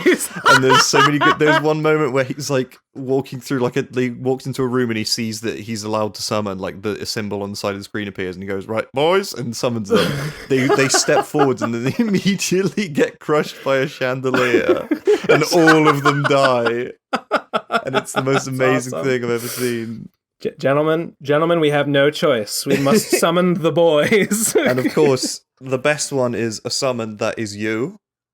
So, like, towards the second half of the game, you can find there's a boss fight which is called the Mimic Tier, and it turns into you and uses your build against you, which is a fun idea. And then you can find that as a summon later on. And it just summons a copy of yourself? Yeah, it summons a copy of yourself, so you can sort of just have trust no one but yourself. It's great. That's awesome. And what I did was I leveled up my strength enough so that I could carry 2 great swords. And then I would switch off the great sword. So I was dual wielding great swords. Summon the Mimic Tier, he would appear with the 2 great swords, and now I'd switch back to my shield. So I could sort of be the one that lives, and he could be the one that goes nuts. It's funny. It is funny. It sounds like a really fun game. It is. It's on Steam, right? Yeah. I guess I technically could get it if I wanted to, but I'm scared of commitment. But Ben, the horse can double jump. I know. I've seen the horse. The double horse is jumping. Cool. He's a goat horse and he jumps. And there's a cool Welsh witch girl who talks to you. I almost feel this is stupid. I almost feel like it's too late. Like Elden Ring was the hot thing for like a week or 2 there. It feels like everyone's beat it now. Everyone who bought it at launch has gone through it now. I feel like I mean, it's not a good reason not to play it. No, but I do feel like I've missed the moment when it was like the thing everyone was doing. There was a great, like the first 2 weeks of just talking to people. Oh, have you found this yet? It was one of those games. Yeah. Where you go, have you found this yet? Did you find that? Oh, did you know you can do this? Fun. Yeah. Yeah. I'm sure there's aspects of that. Like, you could still always have a friend who knows a little bit more. That's the way it is. And I feel like the game is definitely designed around that, like with the message system and everything. Oh, God. It's pretty great. Yeah. Just some real bad balance issues towards the end of just.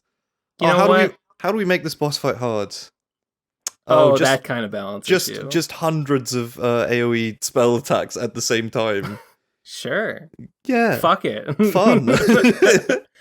And that's when you summon the Mimic Tier and let him tank all the damage so you can sneak around behind. I might get it. I don't know. I might get it at some point. Maybe when you burn out on Hades and you need maybe when something. if I either burn out or just like exhaust everything there is to do in Hades, maybe the next one I would consider might be Elden Ring. I'd recommend it. Good game. Yeah, I'm thinking about it. I have to pee. Me too. Okay, let's break for a minute. Okay. All right, sick. Hell yeah, piss time. I've returned from urinating. Hell yeah. Hey Eliezer, make my audio 5 times louder and with a big echo sound. Hey, how's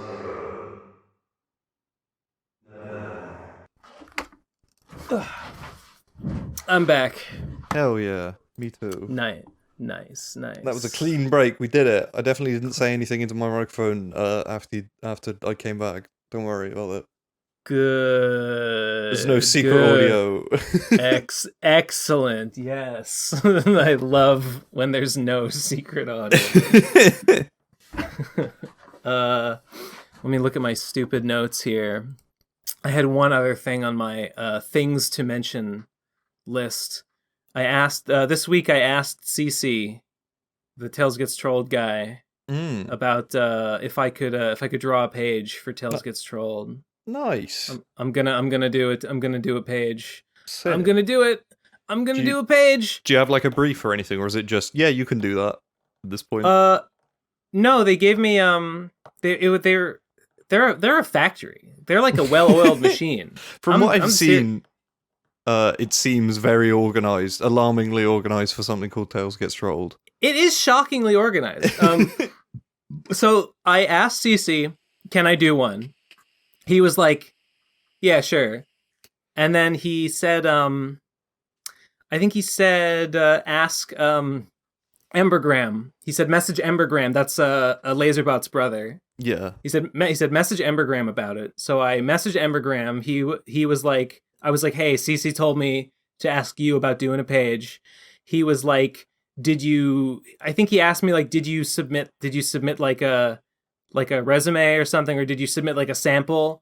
And I said, no, but CC knows my art. He told me to just ask you about it. Yeah, I'm kind of a big shot, Well, he said, can I see your work? And I said, sure. I have comics on my website, and I linked to my website. He was like, yeah, looks good. Sick.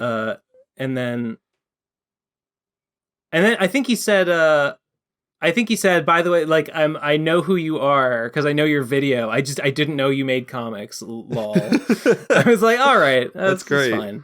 Yeah. So they got me into the like artist server, and they put me in my own little room. So I have my own little sub channel, which is specifically about the page that I asked him. I said, hey, I was the voice of Satan in the audiobook. So if there's a page with Satan on it, could I draw that one? And he was like, funnily enough, I'm finishing writing the script for a Satan page right now. I'll give you that one. That's great. I was like, hell yeah. So yeah, there's a script in there, and I have to draw it by.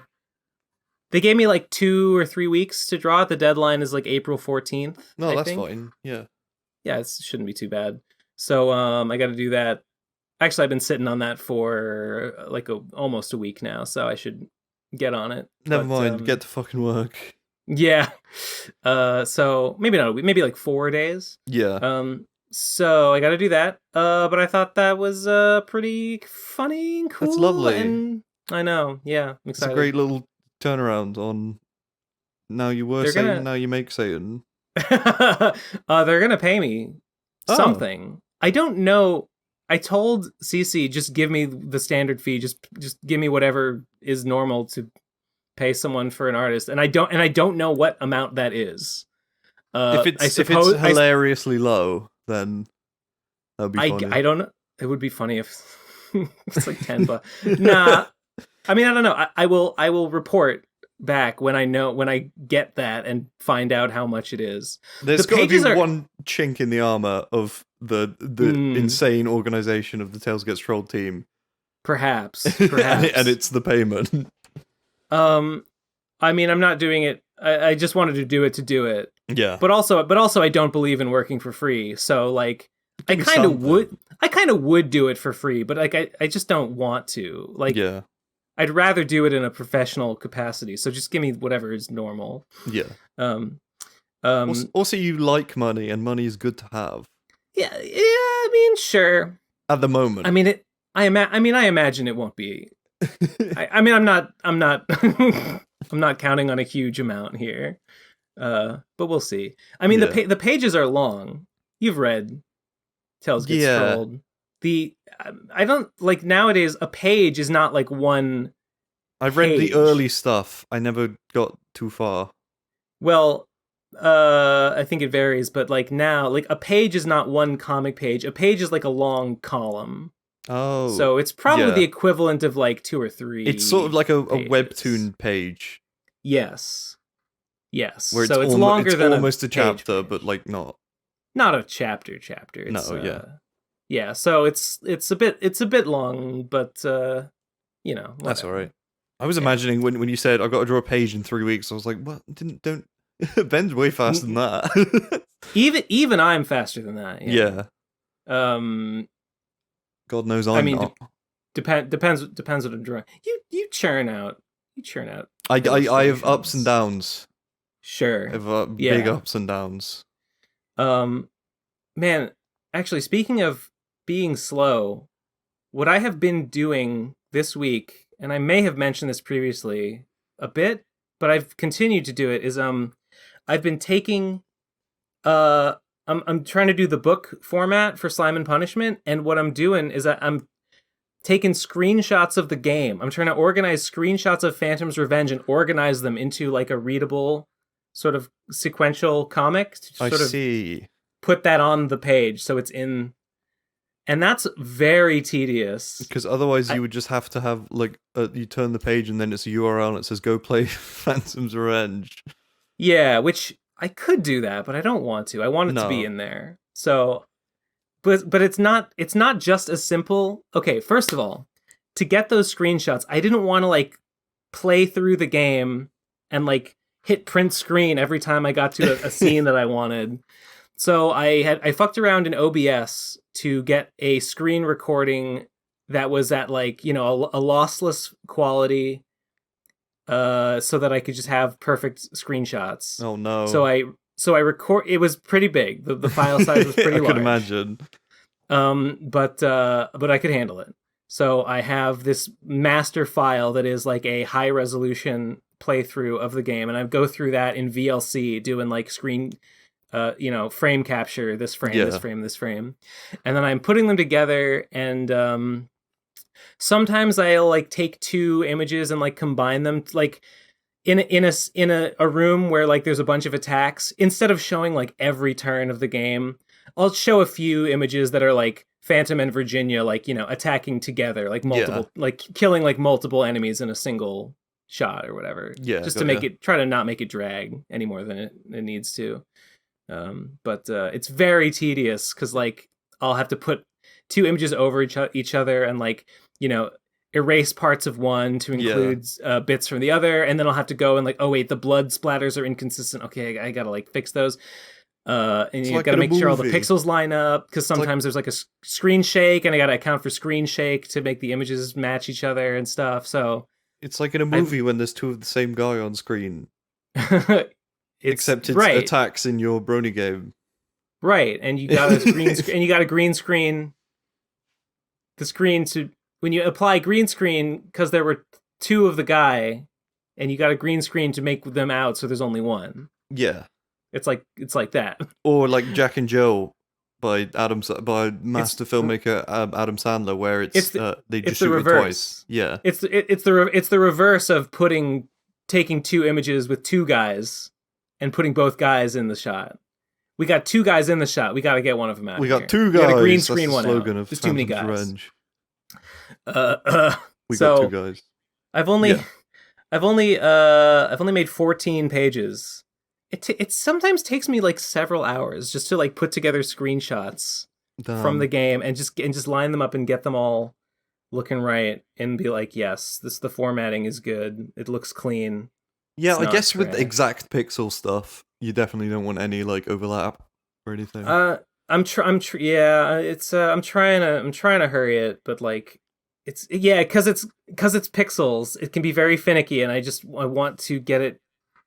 Yeah, Like I'll get one and I'll be, oh wait, he's in like slightly the wrong pose. It's the wrong frame of his animation. I want to go back. I'll go back in and be like, get the same shot, but like at a different point in his animation cycle, so that like 2 images will go cleanly over one another. Yeah, and stuff to save myself the work of like having to like manually edit it. So that's been tedious. At least you're not having to make new stuff.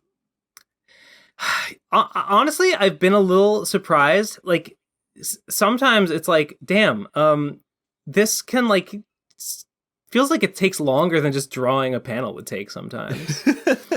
Occasionally. But it's coming along. I've got 14 pages done. I'm probably like almost halfway through bookifying that, so that's good. Yeah. Sweet. And then it's gonna be writing the index, writing all the notes. Oh my god. It's gonna be really fucking long. and what's actually gonna be quite maybe annoying is gonna be like, I think I'm gonna have to write it in like a notebook file and then like copy paste the text into like an image, like Manga Studio or something, in like a text box, because like I have not finalized what page size I'm using. I haven't chosen a printer yet because there's too many freaking options. And some of them are more cost effective at like printing 100 copies versus some of them would be a better deal to print like 500 copies. So I might print like 1 or 2 test copies from a couple different printers and then show them in the Kickstarter and just be like, listen, I don't know which of these I'll go with whichever one of these is most effective, but they're all mostly the same except like ever so slightly different dimensions. That might be the thing to do. I might just have to not settle on one, but I have to be open to the possibility that the page size will change slightly, in which case the formatting of the text would ideally be a little different. Yeah. So I'll probably have to write the text in its own file, and then when I know the final page size, put it in the file. Stick it in there. Get it out there. Exactly. Get the money. Get the smiles. Get the support. The fucking money. I hope someone buys the book. Oh yeah. Speaking of books, I got my copy of Lord of Ghosts. Yeah, Lord of Ghosts, and my little. Oh hell yeah! And it's great. Hell yeah! I do not have mine yet. It's very surreal that the plush is just like real. It's like it feels like it. Like I went to a shop and bought it. Like it's so nicely made compared to what I imagined. Yeah. Very nice. It's like if you bought a plush of a Pokemon and you know how they're usually like really good quality. It's like that. Wow. And I did not expect that from a Kickstarter for a tiny book. Yeah. She did a damn good job. I haven't read it yet. Fine. Oh, I mean, I've read it already on the internet. I was saving my reading for the physical version. But now I'm sort of in between reading other stuff and watching other stuff, and I've sort of had to One Piece. Yeah, I've sort of had to come up with a rule for myself where I'm going to finish things more instead of like having tons of things, like almost like how you like start a project and then you like start another project and you never finish anything. Sometimes the project is reading something. Yeah, no, I got in that with media in general. So I was like my brain was spread between like Elden Ring and like reading Bleach and watching Seinfeld. And I decided, right, I'm not going to do any of the other things until the other things is done. So I finished Elden Ring. I've nearly finished Seinfeld now. Mm-hmm. Oh, wow. And like when I have free time and I'm not working on commissions, I'm doing one of those things. Are you still reading Bleach? No, Bleach is on hold until Seinfeld is done. But I'm on the last season of Seinfeld, so we're coming back. We'll come back. I've never read Bleach. I read up to where it gets bad, and cool. Like last year, and but you're committed to finishing. Yeah, now there's like the anime coming out later this year, and I'm like, I kind of want to watch the anime with people and like be hyped because all my friends have already read it. And even if it's bad, you know what I mean? That makes total sense, yeah. But so I'm gonna power through because I know I dropped it last year. Like I read all the because I watched it when I was like 14, and I got to the end of the Soul Society arc, which is the bit everyone likes, and then I just didn't watch anymore. And then I read up to that point last year, and then I got to a bit, and it's like a story reveal happened. I was like, that's fucking stupid, and stopped reading it. And now I'm reading it again, and it feels like this. It feels like the manga isn't already out. It feels like it's come out for me now. It feels like I've been waiting for the sequel since I was a kid. It's a really weird feeling, even though that's absolutely not what's happening. It's just my brain tricking itself.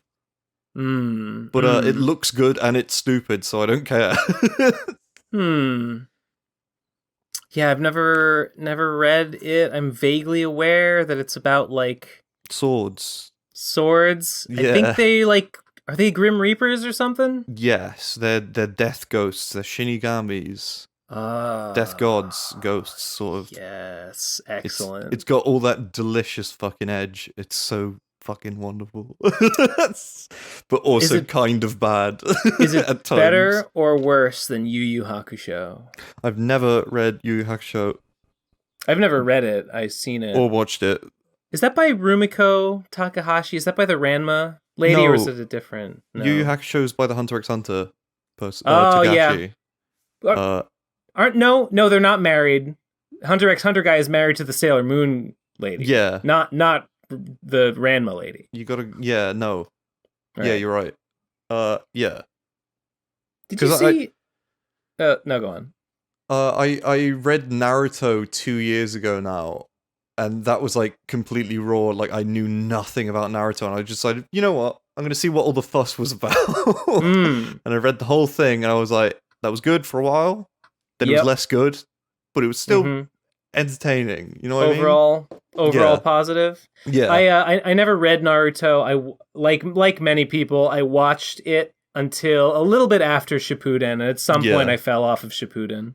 That's that's the general idea. Because my housemate, he was like his kid thing when he was a kid was Naruto, and he was obsessed with it, and he's watched it like 4 times or something ridiculous like that. And, it's like Dragon Ball. It's got its moments. For sure. Yeah, and it was really interesting to have like no outside perspective of it. Like it wasn't still going or anything, so nobody was talking about. Like I had nobody to talk to about Naruto apart from that guy. Did you read all the like Boruto stuff? No, I watched the Boruto movie, which was okay, and it's just like the start of Boruto, basically. Right. People seem to either really, really like Boruto or really hate it, which is really strange to me. I didn't think anyone would like it. I would assume it would be really bad. I would assume that it's just like, well, we got to keep this cash train chugging along to the next station, so... Dragon Ball Super. Right. I read that for a long while, and now I just can't do it anymore.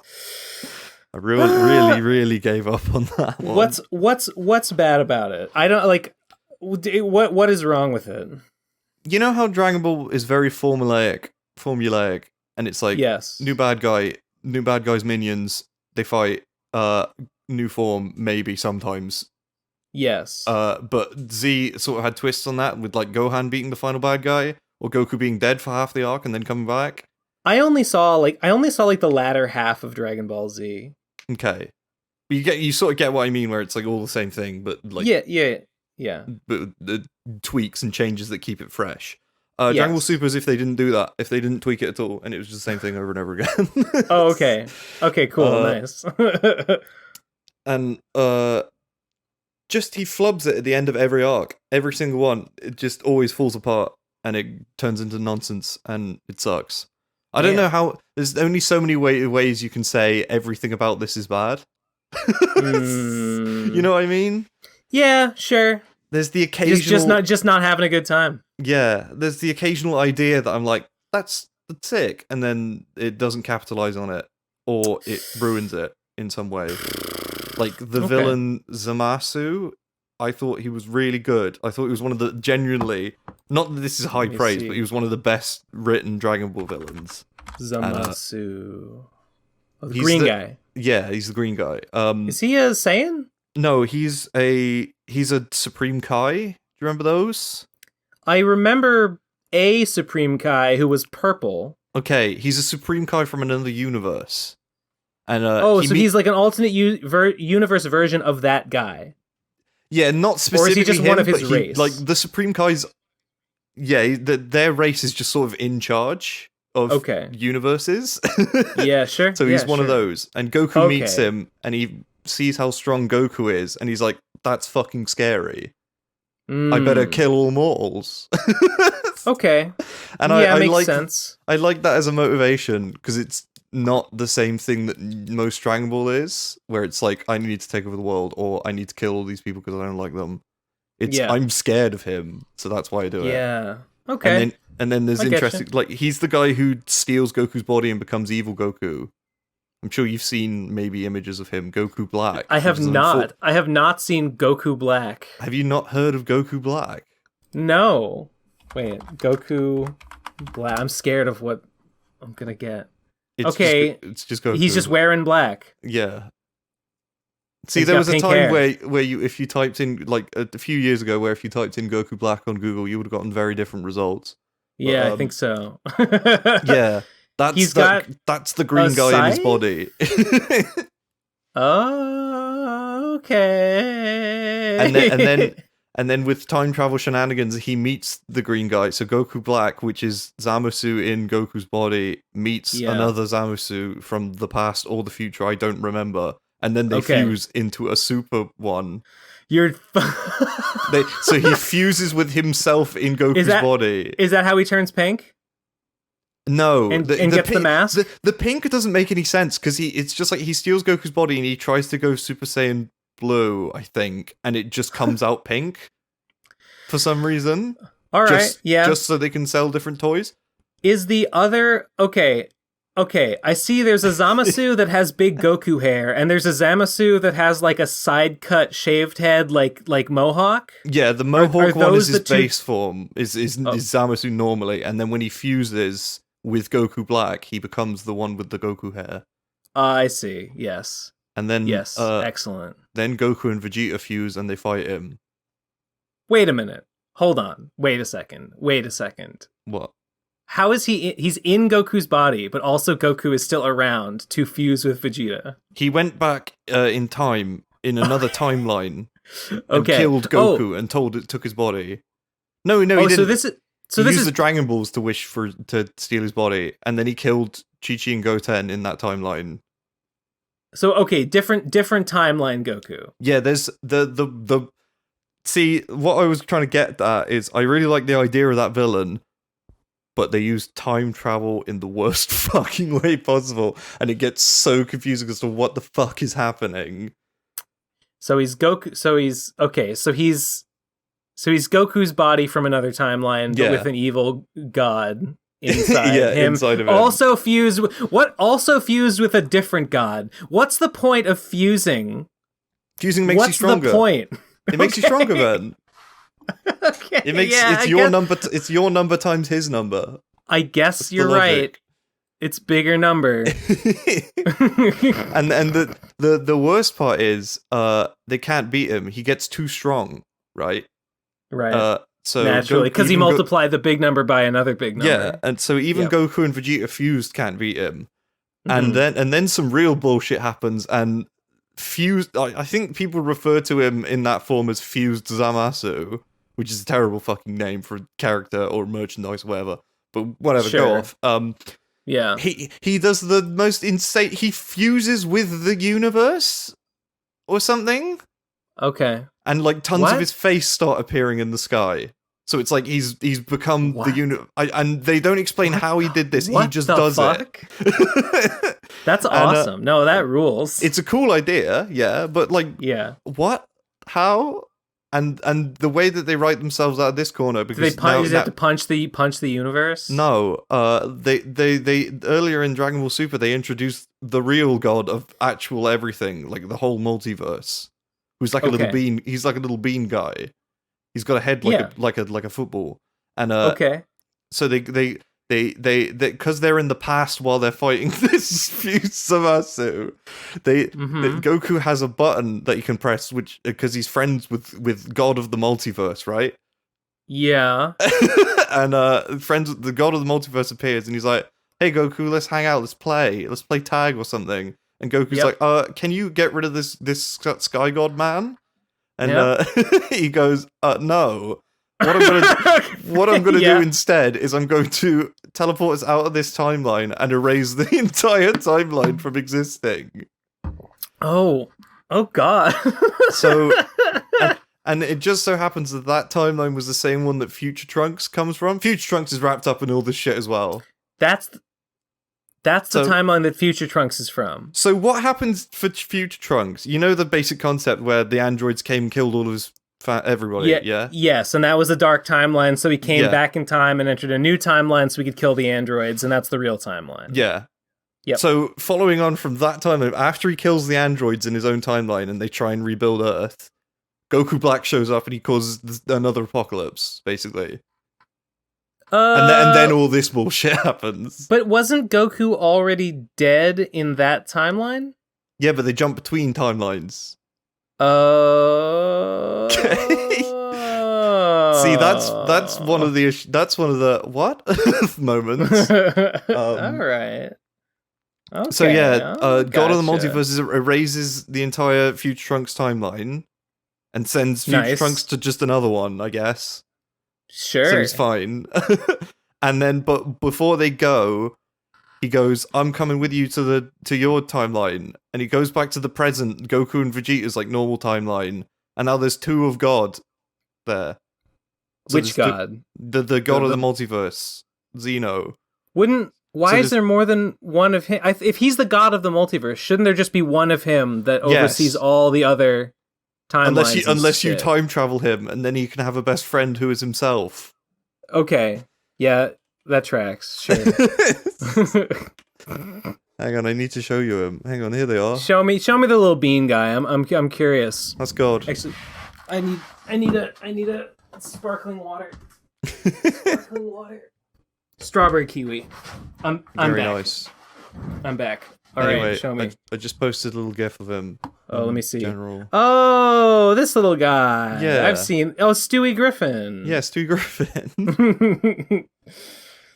Yeah. Haha, what the deuce? Because there's two of them. Haha. Hell yeah. Dragon Ball Super's so good. I love it.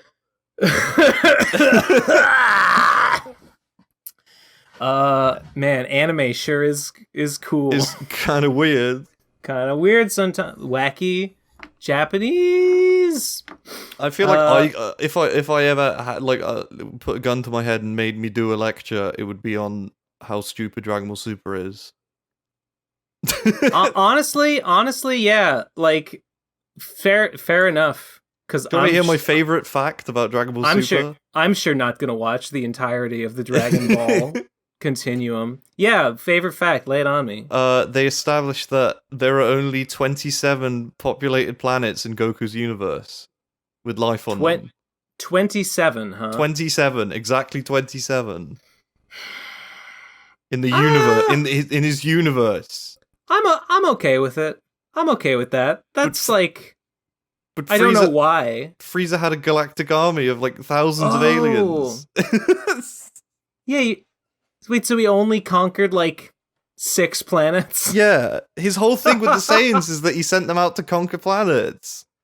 But there just weren't that many. But there's just not that many of them, I guess. Because that makes his job easier. That's the bullshit reason they have for rank. Because there's a big tournament between all the universes, right?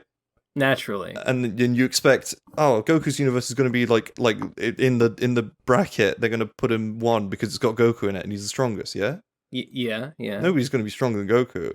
But it turns I out wouldn't that think so. their universal power level is much lower because they only have 27 planets with other people on them. All the other universes have like millions of populated planets. Oh. But to balance out Goku and Vegeta and everyone being so absurdly strong, they have way less like global like universal power. So that they're like ranked number 6 or something instead of being number 1. So in other universes there's just way more people. So yeah. So that adds up to bigger number. Yeah. So just so that they could say that and have you go, oh no, those other universes might be scary after all. They retcon it and say that there's only 27 planets with people on them. I mean, I guess it makes sense. Sure. And people complain about Nika Sun God Devil Fruit. Right. Yeah. You should try being a Dragon Ball fan, mate. Jesus Christ. Yeah. Nika based. Yeah. My favorite. Favorite guy. Yeah. He is pretty fun. One Piece lore is pretty it's a little goofy. It's a little dumb sometimes. But it's mostly all right. Yeah. I don't think there's anything in there that annoys me too much. Like, I'm not one of those psychos who is screaming about Nika and saying, I'm not going to read the series anymore. Oda has ruined everything. You know what I mean? I've seen a lot of that. About what? You cut out for a second. About Nika, all the Nika reveal with Luffy being the sun god. People are not happy about it. Some people, your brother in particular. I've heard that he is upset. I've heard, I don't know, I got the impression that everyone hated it, but I've also heard that like maybe that's just more like the like 2 online crowd really hates it, but like maybe not. You see, I don't know what the general opinion is. There's 2 extremes. There's people who have been like picking vague things that Oda has put in the manga in the past and saying that it was direct foreshadowing of Nika. Honestly, I feel like there might be some of that. Like there's some that I can believe, but there's a lot that are just like, what the fuck? No way. Sure. There's been a lot of people like making up their own foreshadowing. I mean, they've been talking about Joy Boy for a while. Like Joy Boy got mentioned, maybe not that far back, but like before, like maybe not pre-time skip. He was Fishman Island, I believe. He was first. No, it was pre-time skip. Yeah, they may. I would believe. Yeah, Joy Boy got mentioned that far back. Yeah. So there's that. I mean, I'm sure it wasn't planned from the beginning. But like nothing was planned from the beginning. No, exactly. There are people saying that there's clues in chapter 1 that have led to Nika. It's like, no. What are you talking about? I can't give specific examples because I looked at the post and said you're stupid and then stopped looking at it. I just don't. I simply don't care or no. There's I mean, I read the wiki article about the Hito no Mi mythical model Nika. Yeah. And it said like I rolled my eyes because it says like it talks about, you know, the history of the fruit. Oh yeah, it was stolen by the Shanks, by the red hair pirates. Yeah. And then it was eaten by Monkey D. Luffy. It's unknown whether the Shanks knew the true nature of the fruit or not.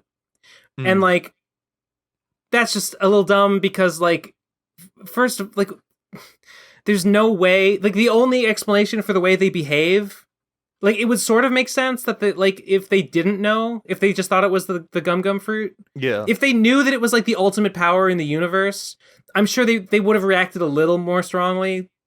They probably just wouldn't have left Luffy to just live in his little town.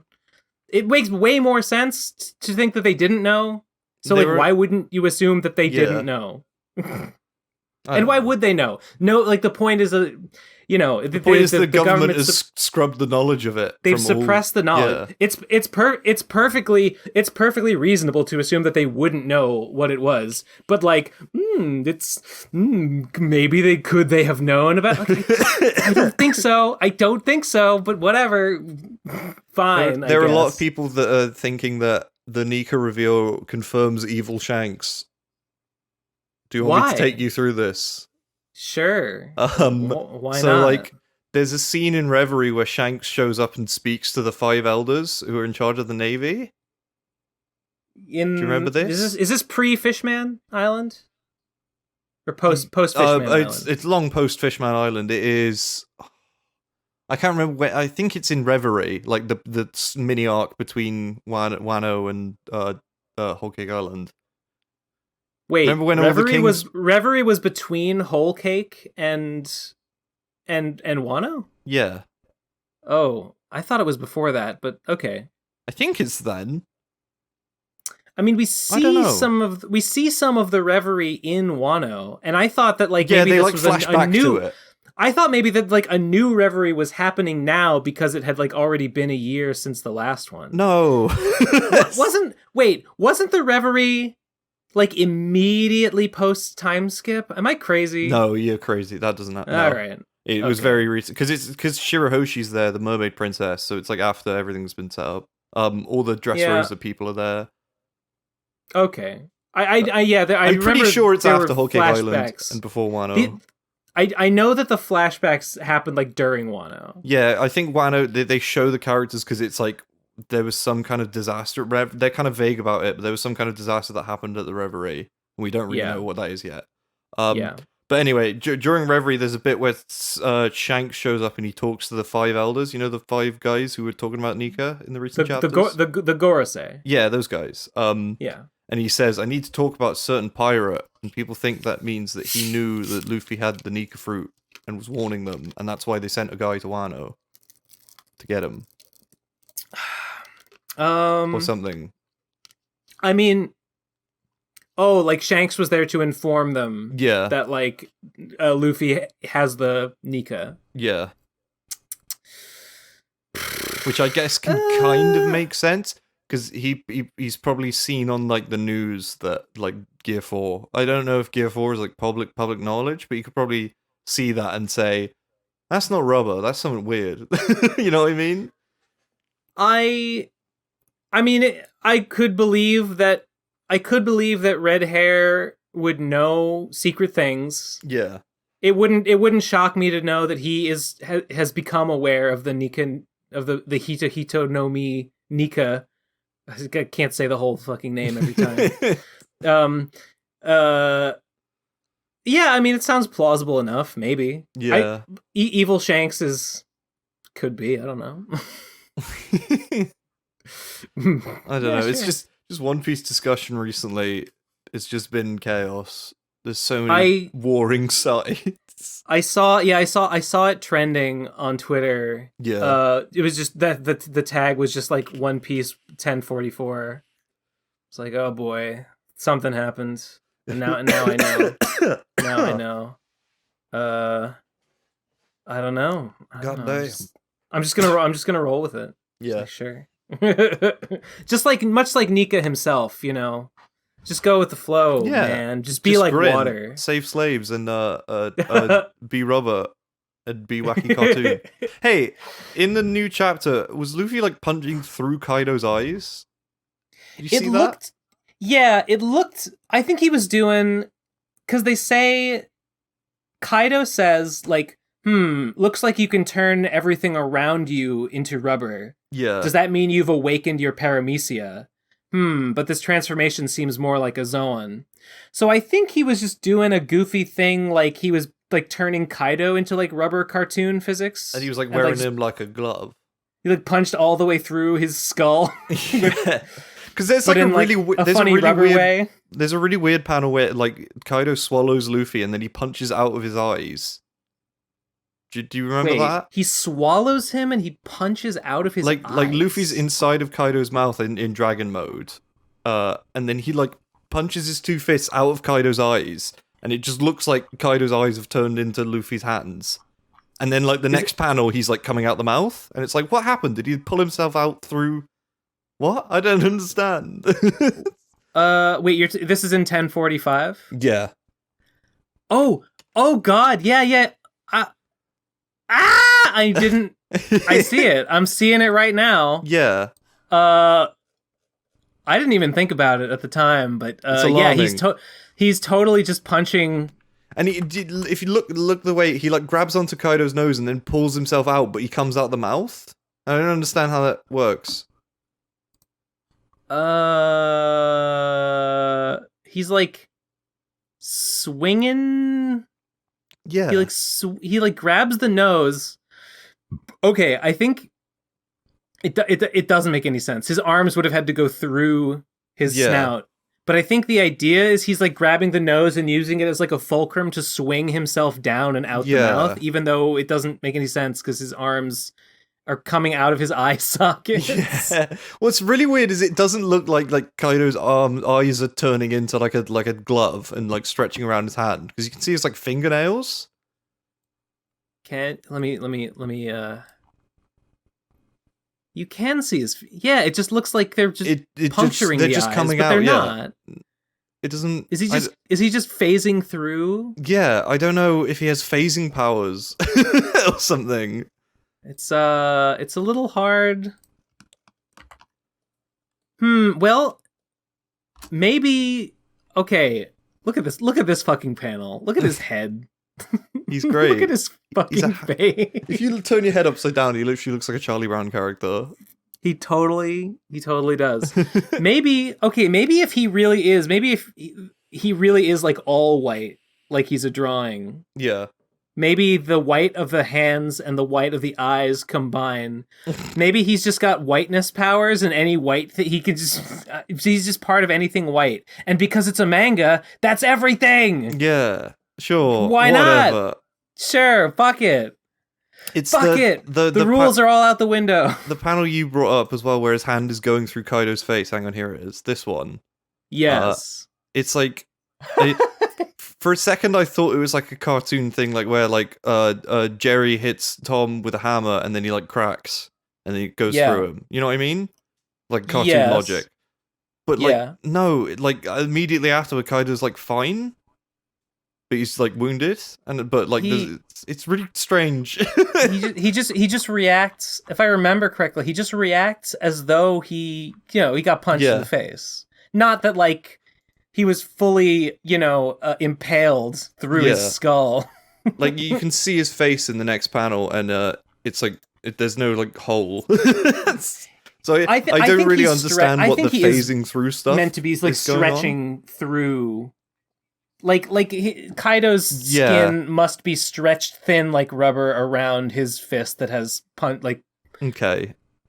through, and the eyes must be doing the same thing. Yeah, it's just the lack of like texture on it. You know what I mean?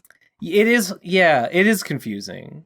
It doesn't really look like that's what's going on, but that's just the only thing. This is the only thing that makes any sense. I'd love to see the anime try and make sense of this. Jesus Christ! Look at this panel. Look. Oh God. This has become... What's even going on here? Ben and Simmsy scream about One Piece panels at each other. Look at him. I can't even tell what his body is. I guess that's his leg sticking out black behind him there. Yeah, it's like his leg like shadowed in the back. Yeah, and then his front leg is bent and his knee is sticking out the bottom, and then he's just some cloud. Is that just a wisp of cloud floating in front of him there? What, next to Kaido's hand? No, to the right, like under his body and sort of... Oh, yeah, he just sort of has that in Gear 5. He just kind of has little... And like around his neck, he's got like a weird like wreath of like flame cloud? Gear 4 has the same thing. Because like Gear 2 was... He like shoots he gets like loads of steam coming out of him.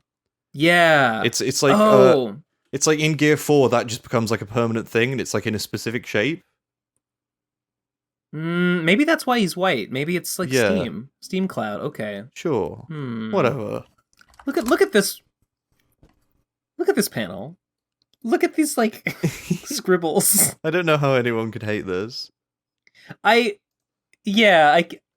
very weird. I mean, it's very weird. It is very weird, but I like it. I don't hate it for sure. I don't know if I would say that I like am committed to like. It's so hard. It's mostly just strange and curious. Yeah, but the most emotion you have reading this chapter is what the fuck? yeah. I feel like it's meant to like make you go, haha, yeah, but like most of the time, you're like, what the fuck is happening? Honestly, I'm not sure. I feel like maybe you're supposed to be like, oh god. Yeah. I'm not sure if that's intentional. I've heard a lot of people saying this is going to remove the stakes from the rest of the series because Luffy's just too strong now. He's always been. I know. That's always been how it is. You've always known he's going to win every fight. The stakes. Give me a fucking break. One thing I've said is just like, well, it's not like he's... I feel like he's gonna... For some reason, there's gonna be some reason why he can't use this power all the time. You know what I mean?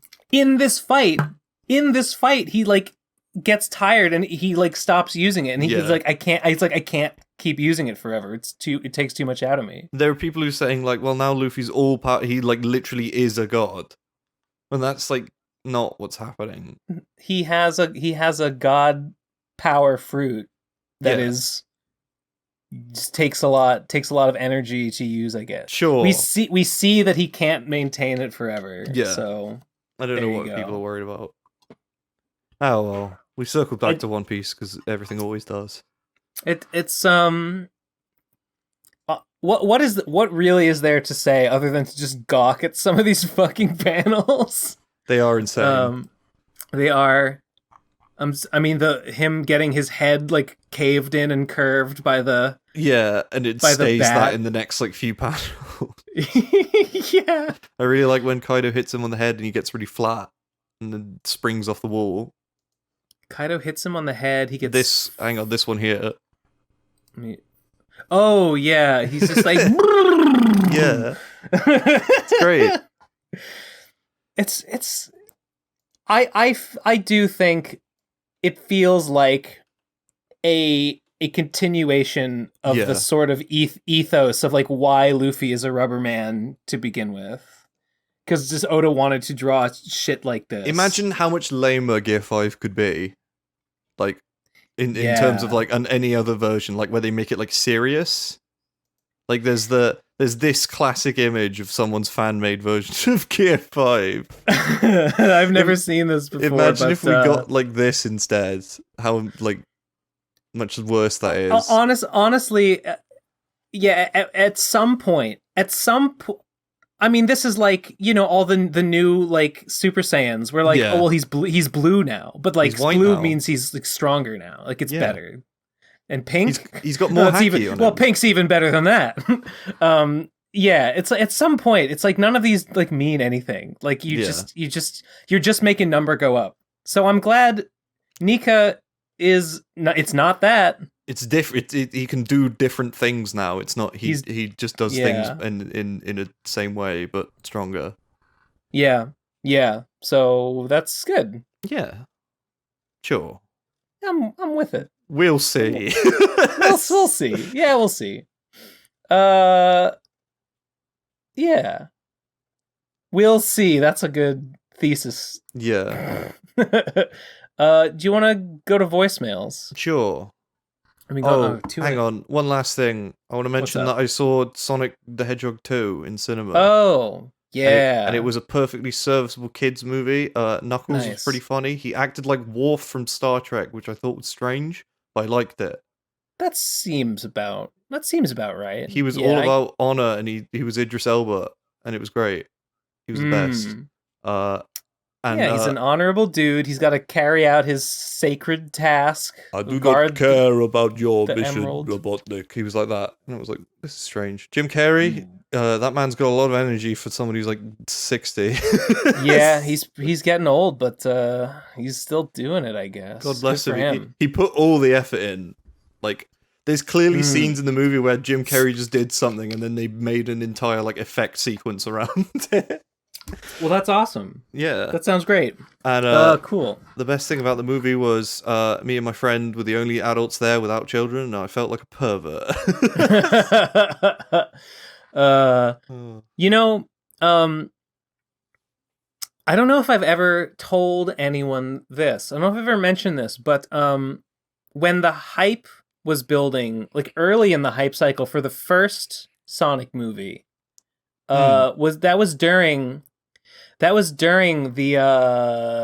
hilarious fall of Monkey Jones. That was during the whole like Lou the Kitty arc. Oh. Or it was after that. It was during the fallout from that. Yeah. I talked to him a little bit. I think I reached out to him because like I don't remember who reached out to who actually, but we talked a little bit, and I was like, man, I don't think he's doing that well. And he asked if I wanted to see the Sonic the Hedgehog movie. and I was like, yeah, I guess. And he mentioned well, you know, when it comes out, you know, come out to North Carolina or whatever, and we go see you can come out and see the Sonic the Hedgehog movie. I was like, that's wild. Yeah, I guess I could do that. And it didn't come up again, so I did not do it. But the offer was made to see the Hedgehog movie with a monkey. Oh yeah, the weirdest thing, I never saw the first one. So I just went and saw the second one with my friend because he asked me and I said, sure. You have not seen it? No, I haven't seen the first one. I just went and saw the second one because fuck it. People said it was okay. I can imagine exactly what it is from what happens in the second one. Yeah. Because it like starts out with Sonic living in like the two human characters' house, and they're like, oh, come on, buddy. I ain't your dad. Come on, get it together. And I'm like, oh, I know exactly how the first one ends. Wait, he's not Sonic's dad? Telling Sonic I ain't your dad? No, no. Sonic goes, you're supposed to be my friend, not my dad. And it's like, oh, he's like a cop, right? Doesn't he like hang out with a cop? Yeah, nice. He's a cop with a hot black wife. All right, and they like can't kiss on screen because it's a kids movie, so they like hug awkwardly whenever something good happens. It's great. There's like a 10-minute section of that movie that turns into like an Adam Sandler movie. Like Sonic is not on screen for like a good like 15 minutes, and it just turns into like an Adam Sandler movie with like goofy shit happening and like normal people. They should have got the studio notes that said whenever Sonic isn't on screen, everyone should be asking, where's Sonic the Hedgehog? Where's Sonic the Hedgehog? Exactly. But the best thing about that was that none of the kids in the cinema laughed at a single thing Sonic said, or like clapped, or like seemed happy. But when there was the spit that I said felt like an Adam Sandler movie. It's like there's like a fat lady, and she's like running around and going, oh hell nah, and like running after her fiance, who's actually like a secret agent or something. I don't really remember what was happening. And then she like drives around in a golf cart and throws tails as explosives at him. And then all the kids were laughing and clapping for that, but they didn't react like to a single thing that Sonic did throughout the entire movie. They were just too enraptured. They were. By their hero, Sonic the Hedgehog. They were probably scared of him. He's CGI brought to life on the silver screen in glorious 4K. Anyway, 60 frames per second. Sonic movie, sure. Yeah, what's go your see review? it if you want to. Okay, go see it if you want to. Well, if I want to, then I will. Like if you feel like you're going to enjoy it, you will. Otherwise, you know exactly how you're going to feel about it by just looking at it. You know, it's one of those. Yeah, and for me, I'm good. I'm good on that, but I won't judge. I didn't even care. But I hadn't seen my friend in a while. I was like, yeah, fuck it, I'll go see something with you. Sure. If I had a friend, and he invited me to see the Sonic the Hedgehog 2 movie, what about? I'd be like, yes, please. I'd be like, sure, I guess. I'd be like, sure, buddy. Why are we friends again? Oh well. Come on, man. Go see it with Munch and Kazzy. I don't know if they'd be. I don't force them to. They watched like last week they watched that Pinocchio movie. Oh no! because that trailer had come out where he goes, "Father, I have the whole world to see." I love that video, and they were memeing on that, and they were like, "Haha, what if we watched it?" And then they were like, "Yo, Ben, we're watching the new Pinocchio. Come over, we're watching the new Pinocchio." And I'm like, I don't actually want to watch that Pinocchio movie. I'm not actually going to do that. I have not heard whether it was any good. No feedback. We'll have to see. Wait for their review. Oh well. Well, I'm drained. Right. Voicemail time. Voicemail time. All right. Listen, if at any point it becomes too much to bear, I won't blame you if you just have to dip and leave me to it. But, okay. I'm betting you said that there's a lot of them, and I'm betting that there's going to be one person who sent like 10. There's about 50 of them. Yeah. Okay. I'm betting a bunch of them are going to be from the same person. Yeah, that's a safe bet. All right. Post them in general. This one is called Killer Prince 930. 3, 2, 1, go. Hey, a few topics I want to discuss. I was going to clarify about Wolf Girl, but it seems like somebody already searched for it. Ben, because of you, I watched Even Locke, the movie of the guy in the car. Yeah. He's only on the car the entire Locke. movie. He's really, really good. Thank you. And you started to play Hades. Yes, do it. Hades is the best. Based. But watch out. Doesn't matter who you are, Hades, you come out of it gayer than you were before. So it's kind of dangerous. I mean, I'm probably gonna fuck Thanatos at some What do point. you think the implications in society would be if everybody had just big ass wings, like the structure, transportation, What? Probably architecture would be different. We probably wouldn't have stairs. Yeah, that's it. I suppose so. Probably nests. Nest culture would be bigger. You'd see a lot more posts from Nest Twitter, I think. Probably wouldn't have cars. Probably wouldn't have roads. No need. No, yeah. I reckon planes would still exist. Because then they'd be much more efficient. Would they? Would we need planes? Well, we don't really need cars, do we?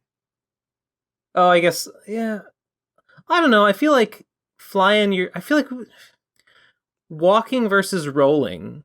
Like cars are much faster. Well, I guess planes are faster than birds. So never mind. Yeah, all right, I win. Right. Point to me. Right. You win. Point to Simmsy. Anyway, that's it. We wouldn't have cars or stairs, and that's what would happen. That's it. No Everything else would be exactly the same. You know how some people fetishize angels.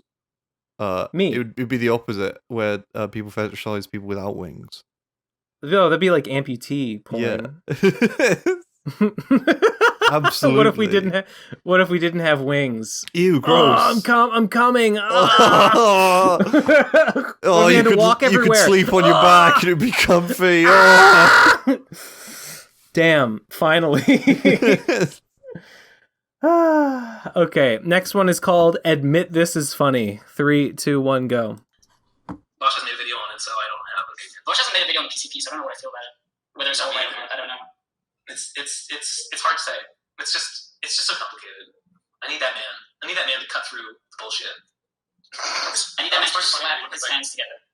When you'll get comments on like the lectures, like specifically I look at the Animorphs and the Guilty lectures, obviously, like the ones I did. And there's just tons of people being like, are they seriously misogynist? And I'm just like, can you really not tell? It's a joke. Like I don't even remember.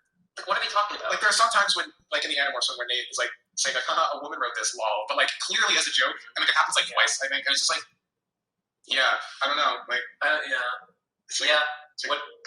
I guess what is there? Are they really misogynist? You really can't read the room at all. I don't fucking know. Like, I haven't watched in a while, but like, I assume there's laughter, and it's like, So I don't know. I don't fucking know. It's pretty funny.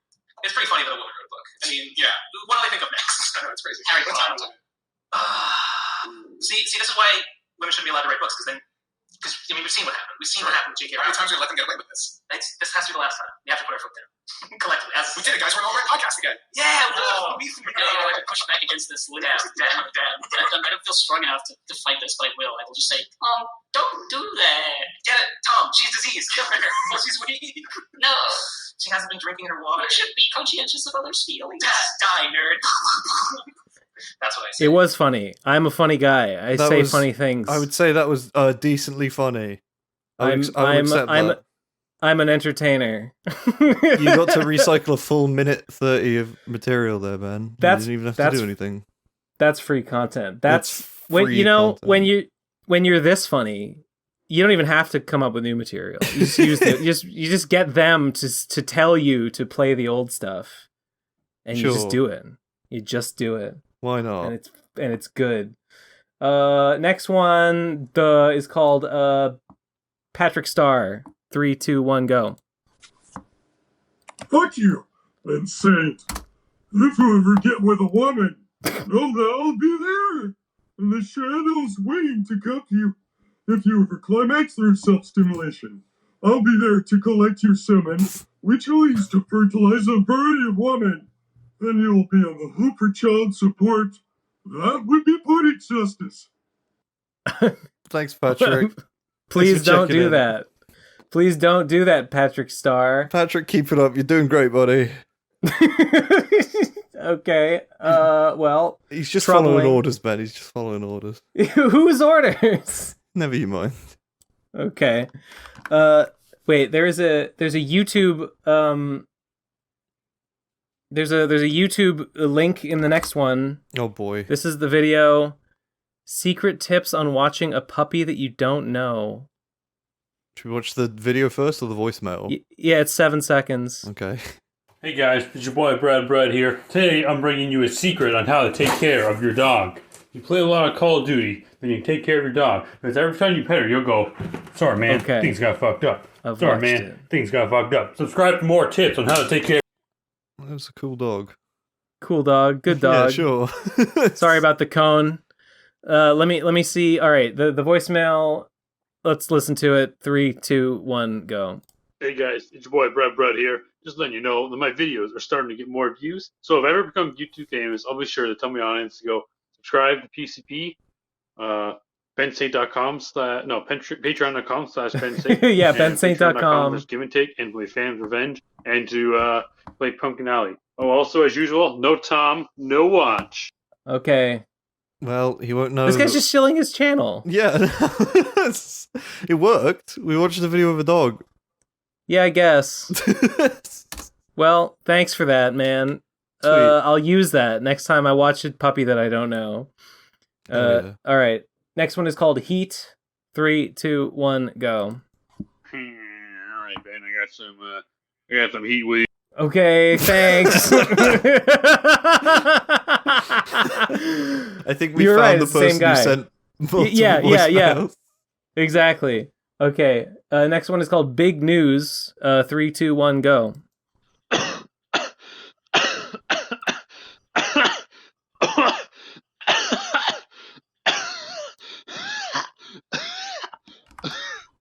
Okay, next one is. That's right, everybody. Keep wearing masks. Keep wearing masks. Yes, get your fourth booster, and I'm not kidding. Ben, I will get it. Ben, we don't need to watch the video of someone explaining that Breath of the Wild has been delayed.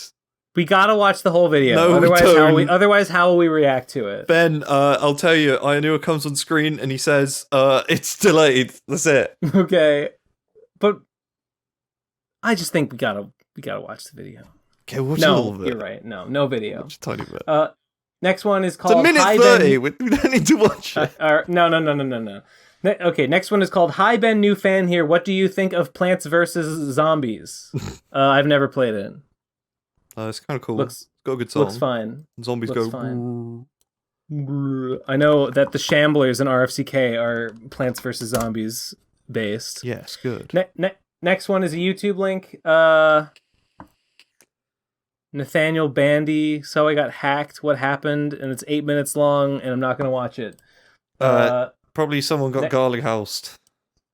Yeah, you had a channel. You mentioned a channel that got Garling House. There's a channel called Lenos who did like funny edits of a weird 80s video of a guy dancing. Anyway, they got hacked by like the exact same people that you guys did. The Ripple RxCP. Yeah, thing. like literally they got Garling House. It was the Ripple people. Yeah, exactly. I was like, no. Yeah, that sucks. I hope they fix it.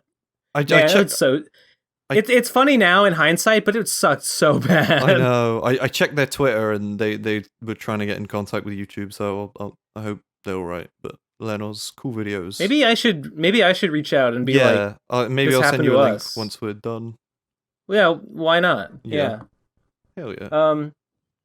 And then he'll be like, oh, this happened to you? Oh, how you guys doing now? And then he'll look at our channel and he'll be like, oh my god, it's a graveyard. Oh my god, it's a wasteland. Oh my god, no, this is my future. No. Next one. Okay, well, there's a short voicemail to go along with this video link. Okay. I'll listen to the voicemail first. 3, 2, 1, go. Oh god, it looks like Trixie's doing rants again. Ben, you should make a video where you expose her and be like, yo, she didn't fulfill the most of her fucking rants. So you guys shouldn't support her and fuck her. What do you think? I think it's genius. I mean, I don't know. People still think they're gonna get what they pay for with Trixie. Then, like, I don't know. They've dug their own grave. Yeah, I mean, anyone who can't see the pines for the fields. What's the expression? You know? The pines for the fields. Something like that. Yeah. Anyone who can't see, you're really missing the pine wood for the derby. I was trying to be clever, but like anyone who's still like hanging around the Yig stuff, like you can't help them. They're like flat earthers. You can't convert them. Honestly, true. There's I saw this. I don't know if it was this stream, but like there was another Yig stream, and I saw. There was a brief moment in one of these recent streams. I think the latest one, not this one. The one with whose thumbnail is the girl in the hat. She I forget how it came up. Some weirdo in the chat was saying to Trixie, like, you just seem like a stupid ripoff of Best Guy Ever. And I'm like, okay. And that was a weird thing to say. And then later that same person was like, and this is great, at least he doesn't, you're like, you just seem butthurt, you just seem jealous. At least he doesn't rub his gender in your face. Right? Oh my god. At least Best Guy Ever doesn't rub his gender in your fucking face. Oh my god. So this guy was based, obviously. But somewhere talking about that, the subject of me came up. Oh, no. It was someone mentioned Munchie. Someone was talking about the PCP, and Bird said Munchie? Yeah, he seems all right. I don't know about him, though, because, like, he hangs out with Ben Saint, right? So that came up. He mentioned that. And then the two of them, they sort of, like, nervously chuckled. They're like, hey, yeah, that's not a good look. Like, that's never good. That's never good. Ben Saint is bad. Saint is bad. Wait, it's not a good look? I gotta get out of here. You gotta get out of here, man. You're looking a little sus right now. Oh, no. But so they said that they did not elaborate. And then some guy in the chat, and this blew my mind. I could not believe someone would actually say this. This is like a parody.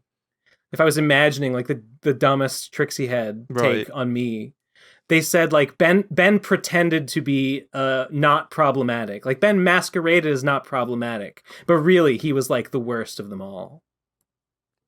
Mate, you didn't even pretend once. Because I don't love Trixie. I'm actually the most problematic of all.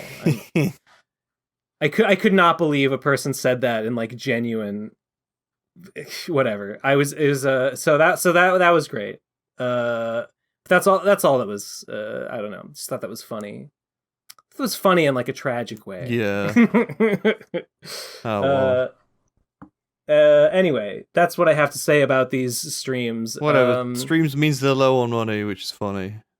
It is funny. Give her give her $10 if you want her to like mumble some shit about something she doesn't know what she's talking about. I guess. Did you remember the tweet that was like, "Oh, I need to make a negative anime video or something"? Oh yeah. She said, I need to criticize something because I'm just so good at criticism, and that's why all my negative criticism videos do better than my positive videos. It's because I'm just so good at criticizing stuff. It's not that like that's always the case, and everybody knows that like hating on a thing gets more views than praising a thing, like always. Exactly. It's not that.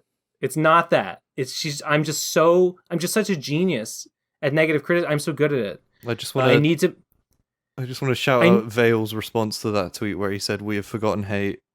I thought that was I know that I made a whole video where I sort of like vaguely alluded to the fact that I'm like changing my whole personality so that I'll only be positive now because we need to remember love. I know that I made a whole thing and like said that and implied that about myself, but I need to like do like some clickbait, so that's actually like out the window, and it didn't mean anything. Lol. It's time to start dumping on stuff again because it's the only way I can make any money. Ooh, I hate her. She's so dumb. Simmsy, she's so fucking dumb, and people actually watch her and they nod and they go, "This is smart," and they go, "This makes sense." Oh, I'm on board. I'm on board with whatever this is. This is a comprehensible. She's so dumb that it makes everyone else dumber. And they're with it. Like, it's a seeping dumb curse. It is. I don't know. Is that an Elden Ring thing? Sort of. There's a seed bed curse. I was close. Okay, we'll go with that. Seed bed curse. That was intentional. I didn't accidentally reference Elden Ring. Does it turn you into a garden? No, it's there's a man called the Dung Eater, and he infects corpses with the seed bed curse. Sounds like Hollow Knight. Yeah. Except his name's the Dung Eater, which is funny because it means he eats poo. He does. He really does. Good for him. Anyway, is the YouTube link just a link to the whole stream? Yeah, it's just a link to the whole stream. Oh, well, fuck that. So, should we watch the whole thing? Yeah, I think so. It's only like 3 hours. Oh, that rant was so stupid! Well, I'm sure it was. Hey, Trixie, can you rant about Dragon Ball Super retcons? She would. Takes say, money, says, actually, I don't really know anything about that. I haven't watched it. I think, I don't watch, shows anymore. Thanks for the money. Thanks for the money. There's six people. There's maybe like 6 people who are like more invested in Trixie and Yig than a person should be. There's like 6 people who will just like throw $20 to just be like, I just love you. Okay. Like, I'm just so glad that you're playing Elden Ring. Like, I've been waiting to see you play Elden Ring for like, I'm so happy to see this. Okay, like, thank God. Before you said the throw $20 thing, I was like, there are 6 people who are so invested in Trixie it's unhealthy, and I was like, well, 2 of them are me and you. Okay, 8 people. But at least I don't give I give money to the other people. To the but people ours is in like a sick way. Ours is in like a cool guy way. Yeah, sick but good. Sick in the head, but sick in the bed. You know what I mean, homie? They're sick in the head in the bed. We're sick. No, scratch that. Reverse it. You're missing the pines for the fields here, Ben. We're sick in the bed, but not with each other. We're not gay. We're not like Thanatos. I was sick in your bed. I'm sorry. We're not. I'm gonna fuck Thanatos later, but not in like a gay way. God, you keep I'm gonna give him ambrosia and make him my boyfriend. It's gonna be like you keep bringing funny. that up. You seem pretty excited about it, man. No, I'm just dreading it. I'm like, oh, I gotta do it. Oh, I gotta kiss that handsome man. Ugh, cringe. Am I right? That handsome gray boy. He's so. Look at those pecs. Look at those. That serratus anterior just bulging out of his rib cage. Disgusting. Am I right? Next voice. There's a part 2. Actually. So let's post. There we go. Part 2. 3, 2, 1, go. I might be wrong because I didn't watch those videos. I watch her shitty fucking content, but who knows? Nobody knows. You're not wrong. Don't worry. Nobody knows. Nobody watches her fucking content, bro. Those view counts. We're cracking like 4K on a good one. She just keeps putting them out, and they just keep doing like 3K views, 4K views. Any day now. Next one is called it's a YouTube link. Whatever. 3, 2, 1, go. Hey guys, it's one of my favorite YouTube videos here. Make sure you like it, subscribe. I'm gonna fucking kill you. I'm going to kill you. You were right. I'm going to use the same guy. Guest privileges and say voice jail. If he's on thin ice. He's on thin ice. Any more plug-in? I think any more plug-in, and yeah, we'll just have no choice. I'll have to become a cop. But Benny's blowing up. He said his videos are blowing up, and he's going to give you a shout out. Well, I hope he does. You know, I wish him the best in that endeavor. But if you fucking come around here again, yeah, I hope he does it elsewhere. Next one is called Best Guy Ever Isn't Getting Any More PC Patreon Money. Glad. Speaking of PC Patreon money, I forgot to upload those bonus episodes that are in the can, but I swear I will do it soon. Oh, Ben, you silly boy. I know. I am a silly Billy. Anyway, 3, 2, 1, go. Now that Nate's not getting any PCP Patreon money, expect big donations from us over at Trump Tower. Yes, Nate. No watch?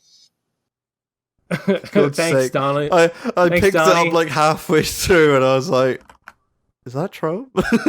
Hell yeah, my man. Thanks, man. Did you see? He made I saw a screenshot of because he's off Twitter. He's banned on Twitter, so now he does these like email like press releases. Oh my god.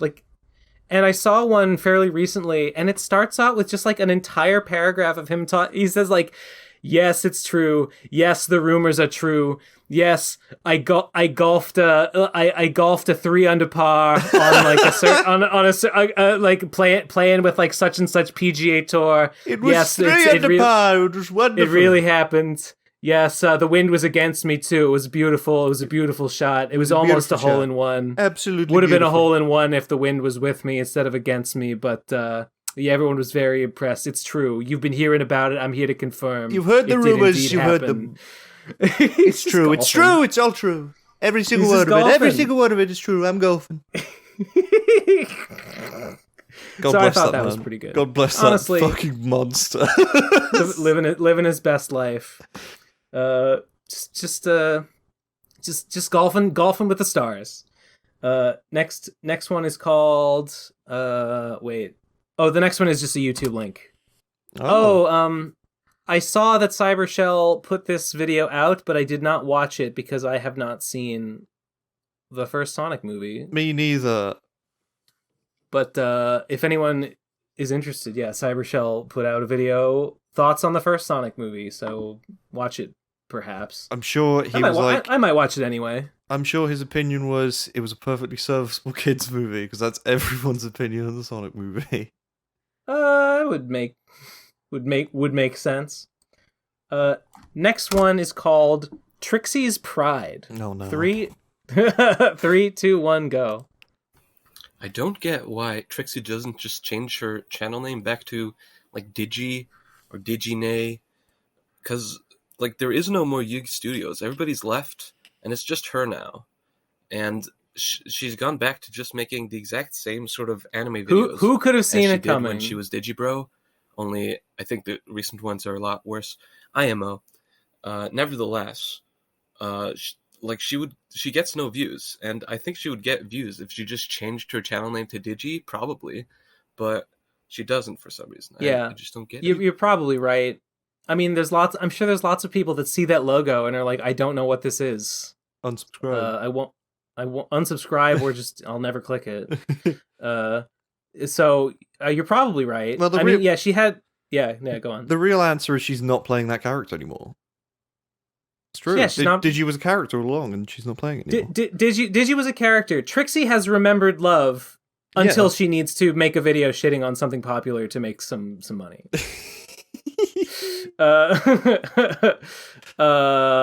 So yeah, you fool. Trixie has remembered love. If she were to rebrand to Digi, it would be admitting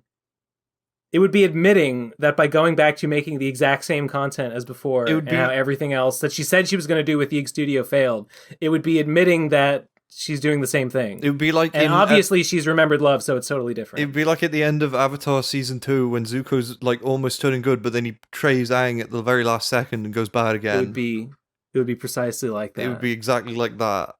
What would Riley say? It would be a betrayal of Riley. Yeah. Riley's got he had Yig in his bio, and now I don't know. He didn't have Digi in his bio. They still make podcasts with each other. I mean, they're basically still a thing. I mean, it's not like Riley did anything in the first place. They basically they have their right. They do the podcasts that get like 200 views on Riley's channel. I haven't listened to any of them. Have we talked about? I'm sure they're riveting. Mint's art tutorials and specifically the comments on those. Maybe, but like I don't remember. So I mean, I've seen one or two of those videos, and they're very embarrassing. Yeah, but like I was looking at the comments on them recently, and it is literally just all people saying like, "Oh my god, you're so cute. What are you wearing?" and stuff like that. Yeah, it's so strange. I think she looks like there's something wrong with her, honestly. But I guess that's just me. Oh. I don't think she looks like she's got all her chromosomes. Ben, she's got a low view count, so you can't fucking say that, by the way. She's got a low view count, which means that she's mine. That's probably what they're thinking. That's probably their brain process. Is that true? Is it all just like comments about like you're cute? Yeah, it's very funny. And like some that are just like good episode and things like that. Right. Yeah. I can't imagine kind of person. I can't imagine the kind of person who's like invested in like Riley's channel. They uploaded a movie review every day for like a month. And I have no idea. Can you imagine? I saw that. Well, I mean, I didn't see all of them, but like I saw that someone mentioned that happened. Can you imagine being the kind of person who'd watch every single one of those? I don't understand.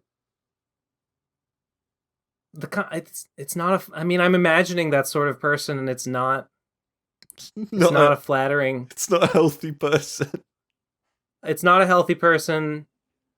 It's probably someone who I would call them the lowest, bottom feedingest, like social climbing, like clout chaser who like is below the floor, is at the very bottom, and is like, I need to start somewhere. Well, here's a guy who has like a third-hand connection to a famous podcaster. So I'll start by sucking up to him, and then maybe I can climb the ladder. I mean, that was always my plan with you, like making friends with you so I could be friends with Nate instead. Right. It was and I mean, it was my plan with Trixie. I was going to use her to get to Jeff. Yeah. And then it all fell apart at RadCon. And things were never the same. I get it. Like, I get it. But that's it. That's the only kind of person I can imagine. Yeah. Who's like commenting like nice upload, like good video. On I love those comments. They're funny. Yeah. Yeah. I'm glad they exist, even though I'm scared of them. They're ubiquitous. Yeah, you always see them. Anyway, next the episode, I mean, is called Forg Wizard Virginia Beach is Bad. 3, 2, 1, go. So, did you always used to talk about how much she loved Virginia Beach and how great of a fucking location it was? And I'm just gonna be honest with you, maybe it's just because I'm a Midwest boy, but Virginia Beach fucking sucks. I agree. I've been there a couple times now, just visiting family or traveling there. I've spent quite a bit of time there, and God, It's hot. It's sticky. It is a tourist trap nightmare. There's no reason to go there, Digi. You are wrong. You suck. You are bad. Also, the best city in this gosh darn country is Minneapolis, Minnesota. I've never been. Boston is up there. It's pretty close. You know, there's some good cities. But name a better city than Minneapolis, Minnesota. And not St. Paul. Fuck St. Paul. But Minneapolis. What the fuck is St. Paul? Goddamn, boys. It's a damn good city. I don't even know where St. Paul is. I've never been to Minneapolis. I've been to like New San York. Francisco. Easy answer, but I think New York is cool. I've never been to San Francisco or San Diego. It was neat. I went on a tram, and I was too scared to go to Alcatraz because I was like 7, so I went on a tram with my mum instead. Wait, you were too scared to go on what? Yeah, my sister's 2 years older than me, and her and my dad went to Alcatraz and did like a tour there. And right. I was too scared, so I went on a tram with my mum, and she bought me ice cream. It was great. Are you talking about like the trolleys, like you see at the beginning of the room? Yeah. It was cool. Those seem pretty nice. And then we went skiing. Cool. Seems like a nice somewhere city. in Denver, I think. I hate skiing. I like skiing. What a hassle. I was really bad at it. I always hurt myself really badly. I almost my cousin went to the hospital one time that like went on like a family ski trip. I think he plowed into a tree or something. I don't know. He had to go to the hospital. He hit something. I mean, I think he was fine, but I landed in a tree well upside down and I almost drowned in snow because snow was like sliding down my body because I was upside down in a tree well on a slope, and it was fucking gonna kill me. And luckily, some random man saved me. Great. Jesus. What do you mean a tree well? A tree well is like, you know, when it snows and then like a tree, like around a tree, there's like a funnel of snow because it doesn't settle as much. Oh, sure. It's like a dip in. And I fell into that like backwards upside down, so my head was pointing down the slope, and I was in a tree well, and then like the snow was like soft powdery, so it was like sliding down towards me. And I was only like a little. I had skis on, so I couldn't fucking move. I've never heard of such a thing happening. But every time I've almost injured myself or almost died, it's always like such a hyper specific, like stupid nonsense thing that takes like 10 minutes to explain. Like fell into a big snow hole and the snow was too powdery and it just kept flowing in your face. You couldn't just like push it away from your face? Yeah, I was doing that, but I was getting tired. I was there for like 10 minutes, 15 minutes, something like that. Oh, and just screaming because there was like an offshoot of the ski slope where you could like ski through the snow, the trees and like weave between them. And I fucked it up because I was bad at skiing, and I fell off. And because nobody was going through it, aside from like the reckless kids looking for fun, and I was just screaming, and like nobody could hear me. Fuck! It was wild. It's horrifying. Yeah. Oh well. Boy. Wait, what was the? Oh, Virginia. I don't like Virginia Beach. It's not walkable, so it sucks. It is a tourist trap. It sucks. Trixie just like decides she likes something. She doesn't know anything, but she'll just be like, she'll talk about it like an authority, but like it's just all she knows. Like all she knew was Virginia Beach, so she'd just be like, yeah, it's the best city. I've decided it's the best city, and here are my reasons, and lists the only things she knows about it. I don't know. It's on a beach. It's probably got a Wendy's. It's probably all right. I guess if you like the beach, sure.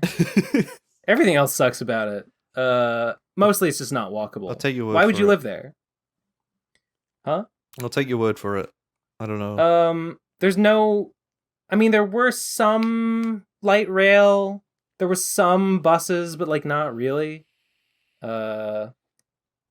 Boston, you don't need to own a car, so it's perfect. Sure. What more do you need? Yeah. Next one is called Yummy Yummy. Did I already posted it? Okay, yeah. 3, 2, 1, go.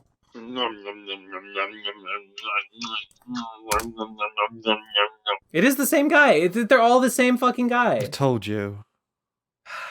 All right. Cool.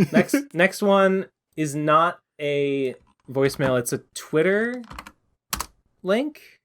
Oh, I saw this. Yeah. Yeah, I retweeted this on the Endless War account. Venom. Slime. It's a robot made of magnetic slime. I guess it's don't know if I don't think. Okay, I think that it does not actually like contain any like circuitry or computers. I think it is controlled by external magnets. Exactly, that's what I thought when I saw it. Yeah, so it's this slime that they use external magnets to manipulate into basically like the idea is that it could like worm its way through your body and like remove foreign objects and stuff. So it's just this gross little slime monster. It's real. And looks delicious. It says in the video that like it needs to be tested to ensure like it's like it's made of a material, like the metal it's made of is toxic.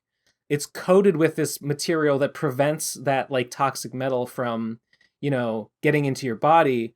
But like they need to test it to ensure that like it remains coated and it doesn't like leak the toxic stuff that's inside of it. Sure. Is like why it's still. But yeah, it's pretty neat. I think this is going to be one of those things that just doesn't ever happen. You know what I mean? I don't see it ever like becoming like widespread. Yeah. But it's pretty, but it's neat. But it's neat for sure. It's funny. It's green. It's green slime as well. So it's a little bit green. You've got to address it's greenish. I retweeted it on the Endless War account. What more do you want from me? The community has been made aware. The next one is called God, She Is Still Making Videos, help at gmail.com, and it's a link to one of these Trixie videos that's got like 4K views. Yeah, as I mentioned, she'll just keep putting them out, I guess. Sure. I guess. Do you think she'll give up eventually? Will she just be like, it's just not working? I don't think she has any other options. I think she'll just stick with it. What little she can. Yeah, I think so.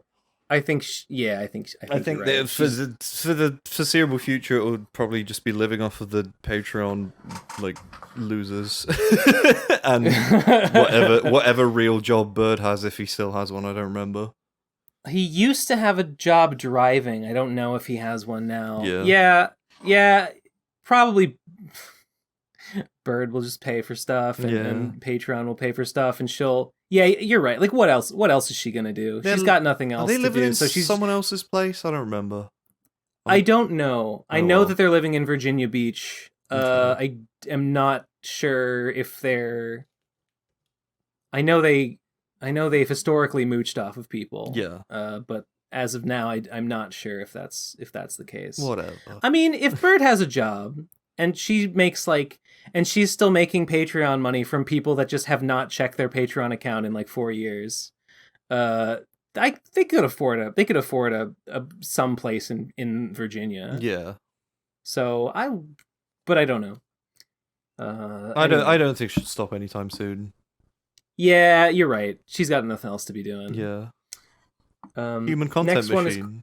The human content machine. No, DigiPro is dead. The Digi channel is dead. This is a rap studio now. Yig Studio. We're gonna be featuring like local musicians. We're gonna be on tour around the country, featuring rap artists. We're gonna be doing interviews. Okay, we have an anime in production. We're making an original anime, Simmsy. Wait. Actually, we're gonna put those on Branches of Yig, which is another channel, by the way. Okay. Yeah, those didn't work. Those are going on Branches, but we're still making an anime. Okay, and we're still we're still gonna we got the colored thumbnails, right? Oh, we're still gonna have music movies and cartoon movies and movie movies. I'd say we give up with the colored thumbnails for now. How about a music review show? Okay, yeah. It's not doing so well. We gotta put that on a different channel. Yeah, we gotta put that on the the other channel. That's fine. Okay. Yeah. Okay. So what are we left with?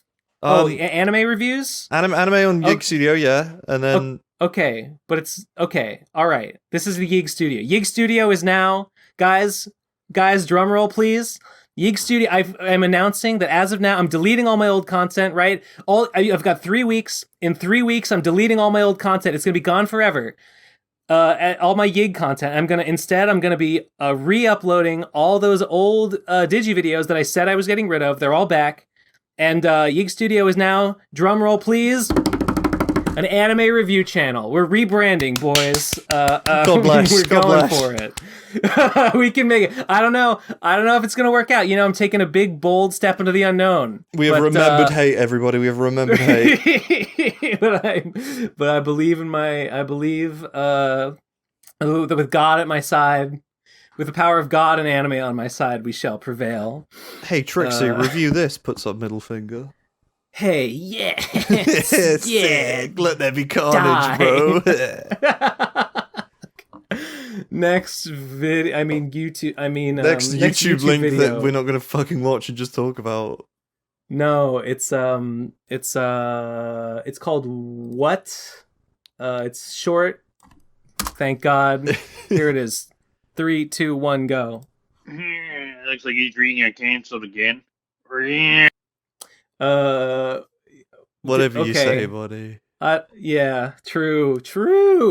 Next one is called, it's just text. It says, Ben, you should do a lecture on TBAP.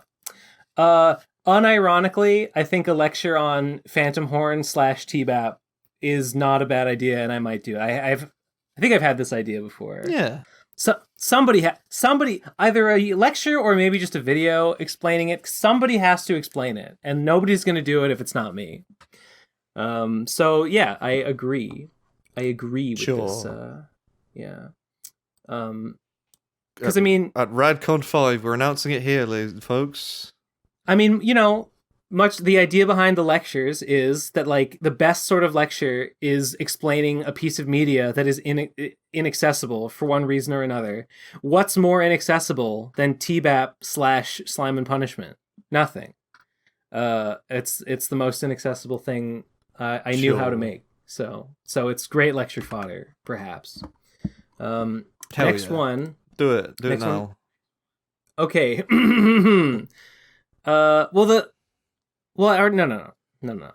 I would just read out the story so far on the itch page of Phantom, explaining how he was just a mild-mannered some pony with a YouTube channel until an inciting incident occurred and turned his world upside down. Act 1 of the narrative began.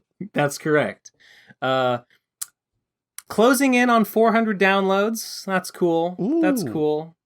Or I think I'm at like 360 or something. Once I've read Lord of Ghosts, next up is Slime and Punishment, and then the game. Oh, I did a poll. I did a poll on Twitter. I don't know if you saw, but yes. I asked people like what they're like, how, like, whether they've played Phantom's Revenge and stuff. The results were about 15% have played it and beaten it. Another 15% have played it and not beaten it. Almost 50% haven't played it yet. That's okay. But implying that they will play it or they intend to play it. And then another 20% said they either aren't going to play it or they can't. I assume some of those are just like they can't play it because they don't have like a Windows computer. So some of those would hopefully play it because I'm planning on making I'm trying to pay a guy on Fiverr to fix it for HTML and hopefully Mac, maybe Android.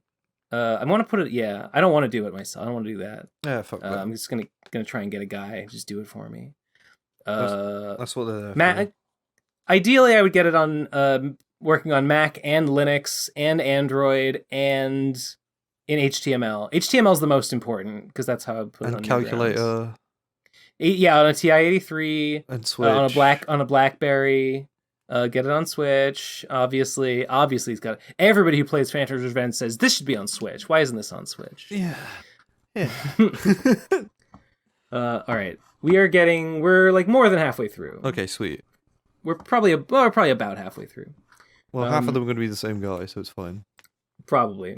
Next one is let me find my place here again. It's called Masha Tikvanova. 3, 2, 1, go. Раз. Ой, блять, уже пошла запись. First of all, let me apologize for my Russian accent. I do not know. My name is Masha Tikvanova and I am from Kyrgyzia. I have been listening to this podcast for quite some time. Is that your baby in the background, Simmsy? No, that's part of the voicemail. And I have a question. Come on, people, seriously. Do you really believe it? Do you really think I feel a that jump this scare podcast coming. is still alive? I will tell you the truth. Gibbon take. Ben Saint. They aren't real. They were real, but they left after Trixie left. Ой, блядь, кто до машины I can't follow it. пиздуй нахуй. I feel like I could Then who understand was it making the if I really episodes? focused, but I just Same person who did everything. I just Voicemail, can't. I just can't pay music attention. videos, Oblivion Somebody Code, transcribe that, put it in the Event comments, Cybershell, and Ben will too respond annoying. to it on Jared YouTube. behind so-called The Procrastinators podcast. It hasn't. Why does it have А нет, intentional Роль background опять noise? упал. To make it feel Утяните real. Лука. That was What surreal. the fuck was that? There was like a concept going on there. Good voicemail. Good and it just voicemail. totally failed. Just completely failed at whatever it was trying to do. There was a cat there was a cat that got shot by a Gatling gun, and that's all I could really tell. And they said Ben Saint. There was work put into that voicemail to absolutely no end whatsoever. Next one is called Where am I? Oh god. Well, there's an image to go along with it. Here's the image. Okay, this time listen to the voicemail. He says listen to the voicemail first. Oh, okay. Connected. Oh Okay, god, so I gotta cover my eyes. Here's the voicemail. Okay, 3, 2, 1, go. So, you were wondering why it is better to have nothing in the code affect anything else. Same reason, you want to have different colors on different layers when drawing. To have control in case something doesn't work out as planned. I looked sure up one tight change coupling you make and to I fix understood. one bug doesn't snowball into a bunch of other bugs. Expect trouble to prevent trouble. Speaking of trouble, it seems Twilight Sparkle voice finally died. I am unbelievably sad, yet you can't even hear it. I guess I will just have to create my own deepfake. Who should I pick? Someone with bright and emotional voice, yet thoughtful and competent. Oh, I think I know just a person. Just listen to their voice. Music to my ears. Hey folks, how's it going? Today I am talking about the newest film from Pixar called Turning Red. Yes, this is perfect. From here on out, call me Liquid Saber Spark. Okay, I see. Okay, I see now. Now it's all yeah, out. it came together. The image is Liquid Saber Spark, and it says, "Wears shades." Yes, bitches. Yes, bitches. Wears shades in the dark. Trench because he coat. doesn't Naked know. body in Alaska. You are a loser. Doesn't wear a mask. Doesn't need to breathe. Hairs are literal sun plasma. Okay. Sure. Liquid. Sure. I hate Looking Saber forward- Spark's cadence. Honestly, I don't like it, but I don't honestly feel that strongly about it. This is the strangest movie I've ever seen. All YouTubers sound like, well, not all of them. All bad YouTubers sound like that. Okay, next one is called Biden weighs in on the transracial question. Yes. Finally, 3, 2, 1, go. Look, Fat, the transracialism is ridiculous, believe me. Race is a social construct that arbitrarily categorizes observable things, like sex. A non-social construct that creates new, arbitrary categories out of thin air, like gender. Saying you're a trans black is like saying you're a trans AMAP. Thanks, Biden. Thanks for weighing in. Thanks, Biden, for being against all those fucking psycho bills they're trying to pass right now. I appreciate it. He said look fat, which is the one thing I know about Biden is that he said that. Look fat. Yeah, it's the one fat. thing I know. Well, he hates British people. Yes, thank God. Yeah, woo! He's Irish, so genuinely same. Like he doesn't like what's going on with you guys. Over there. No. I wonder. And why? Wonder if that's why. Wonder if that's why he's being a little cool about trans stuff right now. Is just because he hates J.K. Rowling so much because she's British. I clap. Yeah. Thank God. Thank God. Next one is Ben's weekly reminder, play Deltarune Chapter 2. I will one of these days. You've done One Piece, now you have to do Deltarune. I did one. Yeah, I can only do so much. I read One Piece, which is the hardest thing in the world. Because it sucks and it's been ruined. It sucks and it's bad. And Luffy, it's not. What do you mean? What do you mean it wasn't the Gomu Gomu no Mi? I was only reading it because I thought it was rubber. Now everything's different. And I hate it. You hack! You ruined the story. Oda, you hack! I was reading for the rubber. You took it from me. Ben, you're turning into your brother. What? If he wasn't made of rubber, then why couldn't Enel shock him with the lightning fruit, Oda? What do you mean? He's a Zoan. Sure. That's every Talking Pirates stream, by the way. Like, actually. Is that right? Yeah. I have not seen any of it. I just have heard that Nate does not like Goofy Luffy. He does not. He's Why? not keen. Just the Destiny shit, really. The Destiny shit? I mean, sure. I don't love that either. Yeah. I don't love that either. It's just there's so many this is such like just one more. There's so much more to life. This is just one more thing in a long line of things where I've been like, oh, they've got a special Destiny, huh? Well, all right. Next chapter. You keep 1,000 chapters later.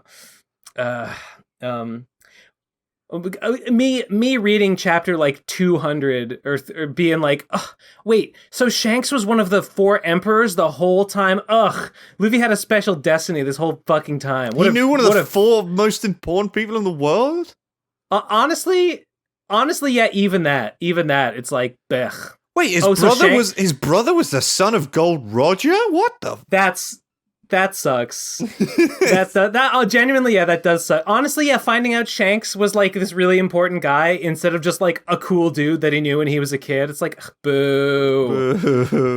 Boo. Genuinely, I don't like it. But like, that ship has sailed, no pun intended. His dad is the leader of the Revolutionary Army? And he has like no lines of dialogue in the entire series? He's got no what? He's got like no lines of dialogue. Dragon doesn't do fucking anything. Has he? He's spoken like once. Yeah, I think. I'm sure we'll see him, but like whatever. It's fucking. He'll hug his baby boy and explain the law to him. He will probably. Yeah, I think so. I think that's probably right.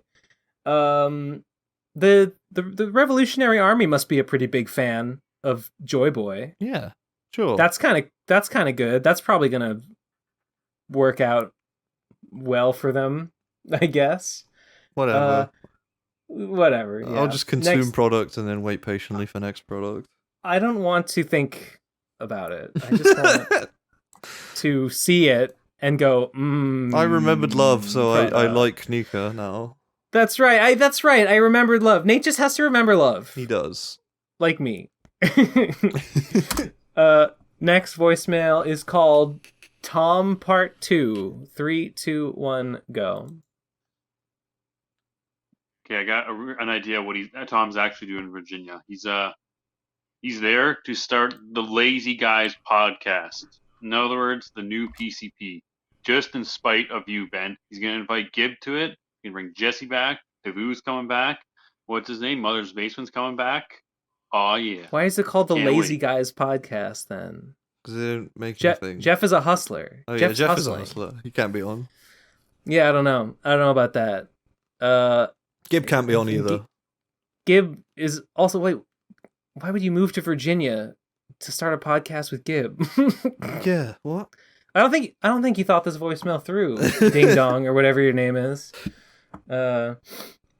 Next one, silly boy, silly lad. Who's the lazy boy now, huh? Next one is called Message to Mr. Slim Time. 3, 2, 1, go. Hey, to the guy, the slime time guy. Prince. Just letting you know, you fell into my trap, sucker. Fuck off. Well, honestly, I'm thinking voice jail. Yeah. What was that? What are you talking about? Shut up. Who are you? Shut the fuck up. I'm done. I've had enough. I'm up to my fucking eyeballs. I'm over it. He's a total loser. Get rid of him. That was good. Take him out. Even the Merry Christmas. What is it like? Merry Christmas to everyone. Yes, even the losers and haters. I like when he called that guy a proven loser. That's a good phrase. Who did he call a proven loser? I have no idea who called it, but he says like he's a loser. He's a proven loser. That's good. That's good. That's a good thing. Good thing to call someone who loses all the time. A proven loser. Is the next one just a drill tweet? Yeah, the next one is just a drill tweet. Oh, I see. Oh, no. There's a caption. It's called Yig : and then the drill tweet. Oh, I get it. Yeah. So it's like this is the rebrand to Yig. It's as though Trixie said, "So long, suckers. I rev up my motor skleich and create a huge cloud of smoke. When the cloud dissipates, I'm lying completely dead on the." This is one of my favorite drill tweets. I love this one. Yeah, I'm keen. I like it. Yeah, okay, it works. Next one is called Autism Speaks She/Her. She/her. Okay, 3, 2, 1, go. Simply for my amusement, tell me your deepest, darkest trauma. Or simply flounder. Lamau. I'll just flounder, thanks. One time, I pooped my pants at school, and everyone laughed at me. First day of primary school, a bee flew in my ear and stung me inside of my ear, and I've always been terrified of bees and wasps, like horribly, because of that. I would also be terrified. And also school, because that happened on my first day of primary school. Jeez. I'm trying to think, is there anything that I'm like afraid of because something bad happened with them? No, nothing bad's ever happened to me. Sorry. Yeah, suckers. I'm kind of a cool guy like that. Nothing bad ever happens to me, you know. I guess you're just a proven loser. I guess you just took the L with that B, you little child. I suppose so. Yeah, that happens, I guess. Next one is called... here we go. The Ben Saint Dream from Hard Piss April at DustyDumps.com. Good name. 3, 2, 1, go. I had a dream that Ben Saint bullied me over my tiny Tokyo apartment. Why would he do such a thing? Because you're a bitch. Because you're a proven loser. Because it's small, and that sucks. Nice tiny apartment, nerd. How many tatami mats you got in here? Like 4.5? You fucking biatch! Why don't you commit harakiri? Oh, boo.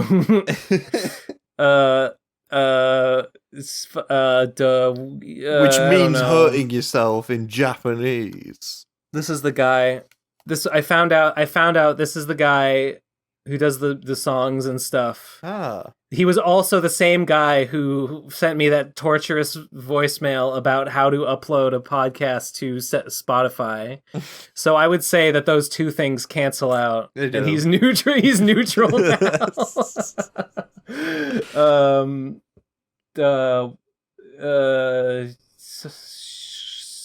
Suck it, nerd. Remember the pig? Dreams. Freddy Krueger. The pig? Yeah. Squealing Hogman? Remember the pig? A little bit. Kind of missed the pig. I thought the pig was coming on that Russian one. I thought there was going to be something.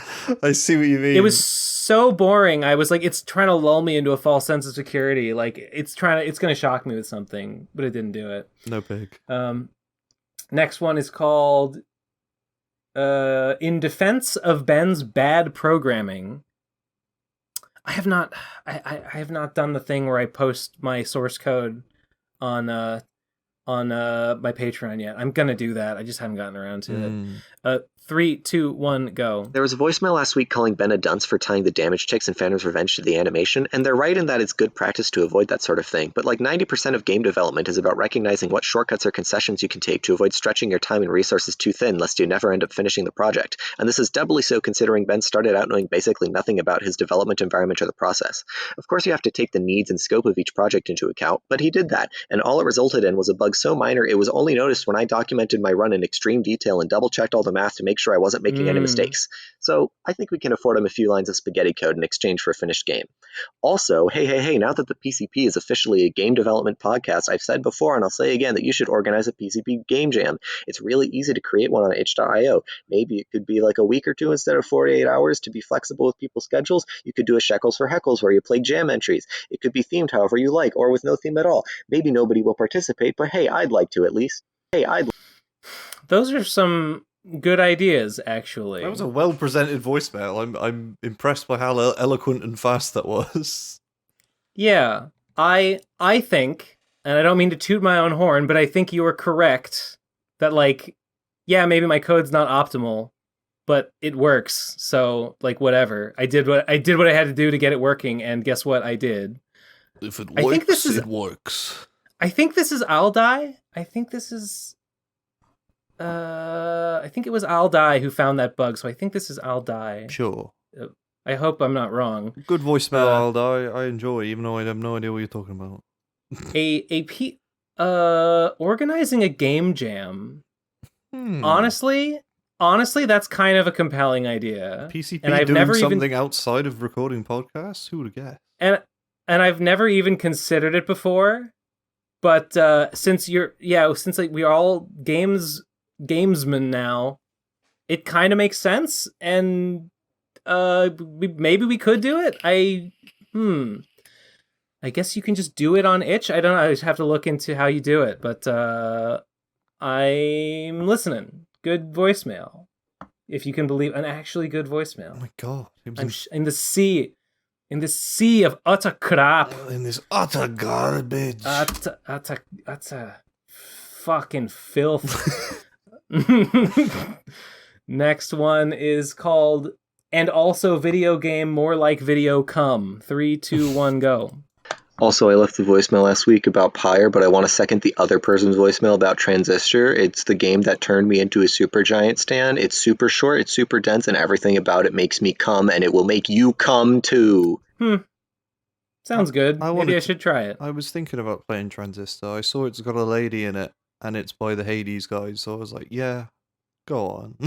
I didn't know hardly anything about it. You know, I saw Bastion, and I was like, okay, it looks all right. And then I saw Transistor, and I was like, oh, it's a new one by those guys? Yeah, it looks all right.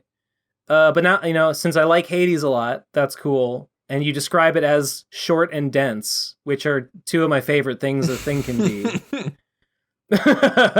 So that's good. You're talking my language right now. All right, I'm thinking about it. Hell yeah! You're giving me a lot to think about this week. I'll Die. Well done. Next one is called Transracialism from Sonic3OST@gmail.com. 3, 2, 1, go. Michael Jackson is pretty much transracial. How could you forget about him? Yeah, I guess so. Yeah. They said is instead of was. That's true. I don't know if he ever said anything to that effect or what his opinion about any of that was. I'm not sure.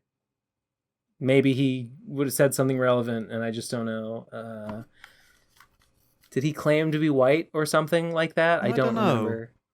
I'm not sure. I think I heard something about it just being trying to distance himself from his family, because I know he wasn't too keen on like his father and stuff. That's what I remember. God, that is horrifying, though. Like, okay, serious question. Why is he like the only human being I'm aware of that like did that to himself? Like, why is he the only one? It is really weird, isn't it? Like super fucking weird. Like aside from like if he didn't exist, you wouldn't know it was possible. No, that's right. Same with Elon Musk and hair transplants. Based. Yeah, damn. When you really think about it, it's pretty hard. It's a little weird and horrifying, and like I'm confused now that I think about it. I don't know how it happened or why. I remember when I was a kid, somebody just said he got in like a big black patch of a big tub of bleach and sat like there the for Joker. a few hours, like Two-Face, but he fell all the way in. Yeah. And he did it on purpose because he hated himself or something. I don't know. Something. That's what I heard when I was like 6. I mean, sure, I guess. Anyway, what was the question? I don't know. Whatever. Why didn't you bring up Michael Jackson as a transracial person? Was the question. I didn't think of it. I didn't think about it. Stupid. Yeah. Why do you think I didn't think? Because I. Okay. Next voicemail. Listen to the baby's words. They will not be repeated. From Gib, you are just the cutest at kissybwissikissu.com. 3, 2, 1, go. Hey, mate. The baby says first words. Oh, God, but, the baby. Now he won't shut up.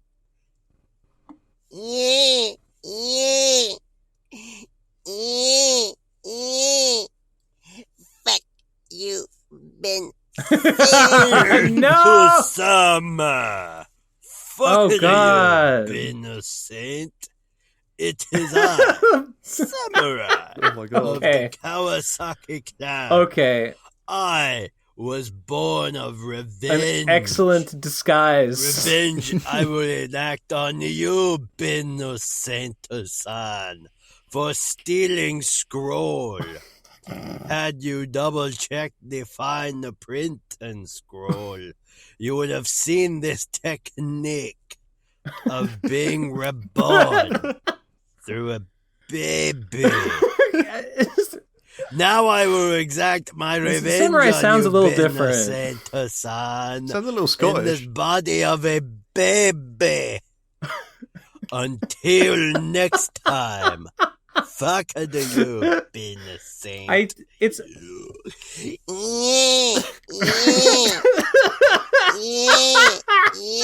So the samurai's powers have been expanded to he can be reborn as a baby and also return to the baby form at the end. And I guess in real life, May and Ethan's baby is canonically the samurai. Oh, I didn't even catch that. That's okay. I see. Yeah, that was Ethan. That's Ethan. Okay. So I like it. Yeah, okay. The baby is fucking. He's back for my ass. And I don't know how. I don't know why I thought I was gonna get away with it. How long has the samurai saga been going on now? Gotta be more than a year, maybe 2 years. Yeah. Something like that. Jeez. I'm not sure. I don't think that's the same samurai. I think there's an idea of a samurai. There's an idea of a samurai. I know the original samurai has COVID and pneumonia right now. So I feel like maybe that wasn't them, but I think I like this lore and I'm just gonna roll with it. Did you see, I mentioned it in my Discord, the new goss about Ethan. I think they just got married. I think they just got married. Yeah. Also, I saw someone punching him in the face. I saw that somewhere. I didn't watch the video, but I heard there was a video of him getting punched in the face. I know they were going to get married at a bowling alley. So I assume that video is from the wedding. Yeah. So I guess they're married now. He was wearing a cowboy hat that said Fed on it. No, he's wearing a cowboy hat and a shirt that said Fed on it at his wedding, okay. I guess. I just heard that he date raped somebody. Yeah. That's the big one. And that just came out a little bit before the wedding, but the wedding just continued. They just went on with it. It's fuck it. But apparently he date raped a woman in Vegas while May was pregnant. So But that's fine. Whatever. We'll just get married. So life marches on. Life marches on. The show must go on. You can't. You got to break a few eggs. You know. To rebirth some samurais. Exactly. Next voicemail is how do you get good at Hades? You just play it a lot. Yeah. Anyway, 3, 2, 1, go. You beat it already, I heard. How do you deal with the fact that everything you do creates a huge bright wave of energy? What? Be it waves with Poseidon or blades with Ares, no matter how you play. By the end you literally can't see enemies, so I die from something I could never see coming. No. I reject your hypothesis. I don't think that's true. I mean, I kind of know what you... I mean, by the end of the game, I am often not really, like... I'm usually not, like, focusing on an individual enemy and, like, fighting them. I'm usually, like, jumping into a group of enemies and just exploding all my abilities as fast as I can to do as much damage in as many places as possible. And just dashing to not be hit. Yeah, like late in a run, there is definitely a lot of visual clutter, but at that point, you're putting out so much damage. Like, if you've built well enough to not be able to tell what the fuck is happening, you're probably doing all right. So the only time I'm, like, really worried about, like, oh, where are the enemies, is usually in Elysium against the Great Shields. Yeah. Because I have to make sure I'm behind them. But, like, other than that, I'm just jumping into the fucking pack.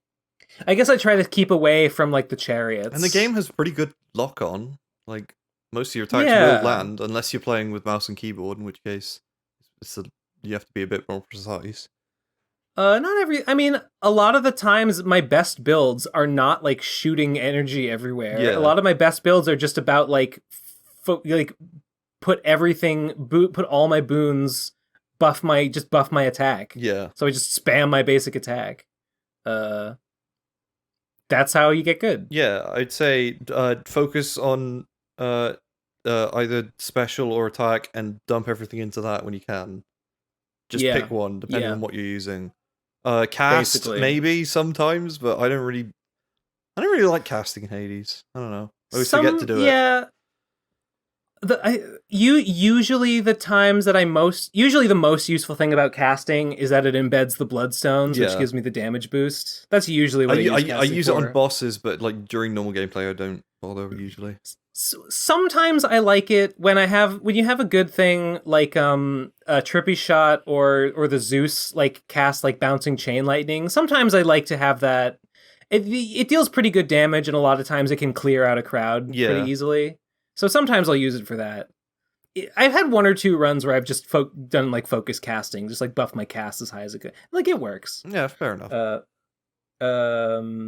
Anyway, yeah, just focus all your boons. Try and like focus your build on like something and like just go really hard and like buffing that thing and then just spam it. Yeah, don't spread out your stuff.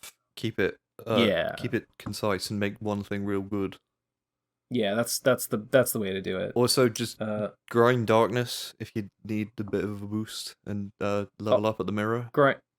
Grinding darkness important. Also, get the Hades aspect of what's the spear's name? The Val something, the Eternal Spear, whatever. Get the Hades aspect. It's the best. Use the spin attack. It's really good. What he said. Yeah. Oh my god. Fucking the Arthur aspect. It's so cool. It's just so fucking cool. He stands different. When he has the Arthur aspect of the Stygian blade, he doesn't have his usual stand. He stands like perfectly straight and he holds the sword up with a great sword, like in a different stance. Like Guts. Like a two-handed. Yeah, kinda. Sweet. A little bit. Okay. Next voicemail. I'm losing my place. That was 39. So number 40. Oh, it's a Vokaroo. Oh. It's called Agree or Disagree. Yeah, here's the link. Oh, wait. Are you ready? Yep. Okay, 3, 2, 1, go.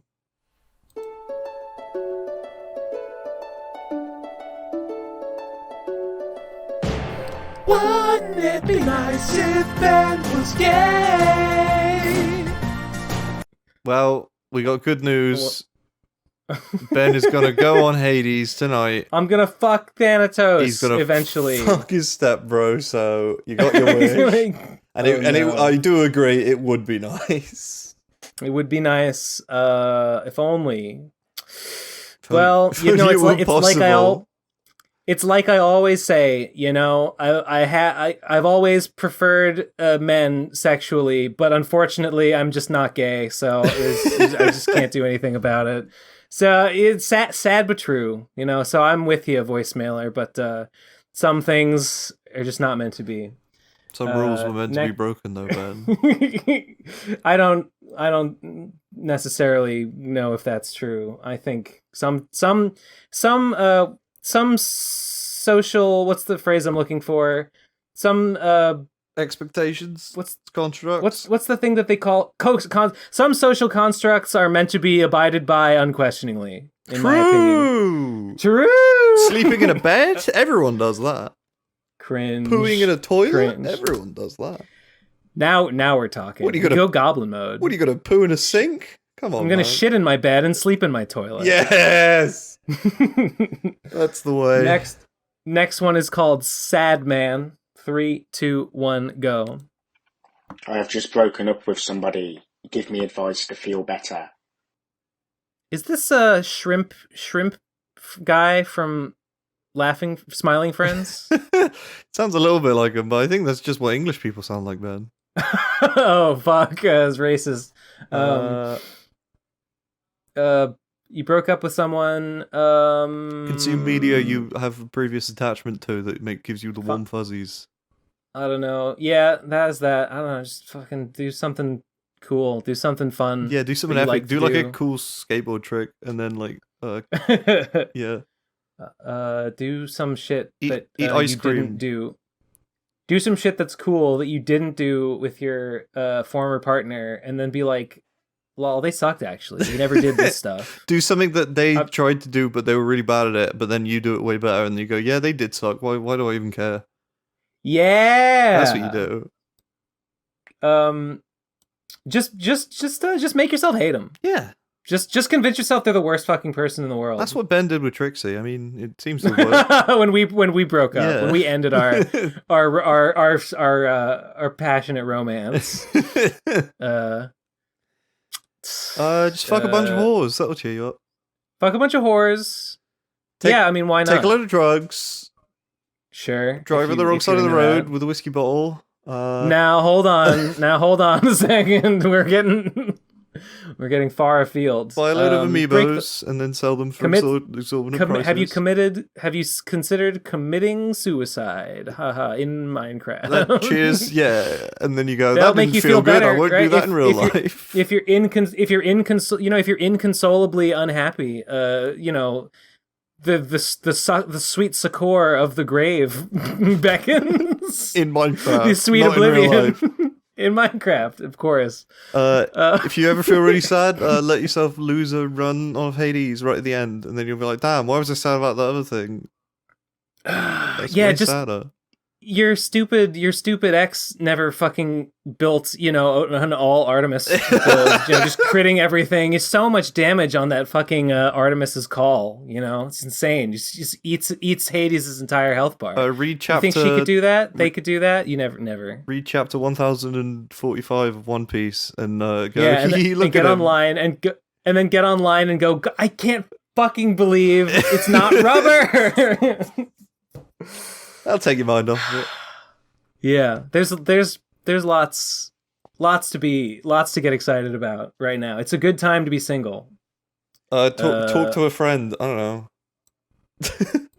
Yeah, I mean, I guess if all else fails, if you fail to distract yourself with product and media, I think we covered all the bases there. Yep, that should be all you need, and that's all you need in that order. You should be all set. Okay, next we have about a dozen to go. That's so fine. We're getting there. Next one is called How Art Your 3, 2, 1, go.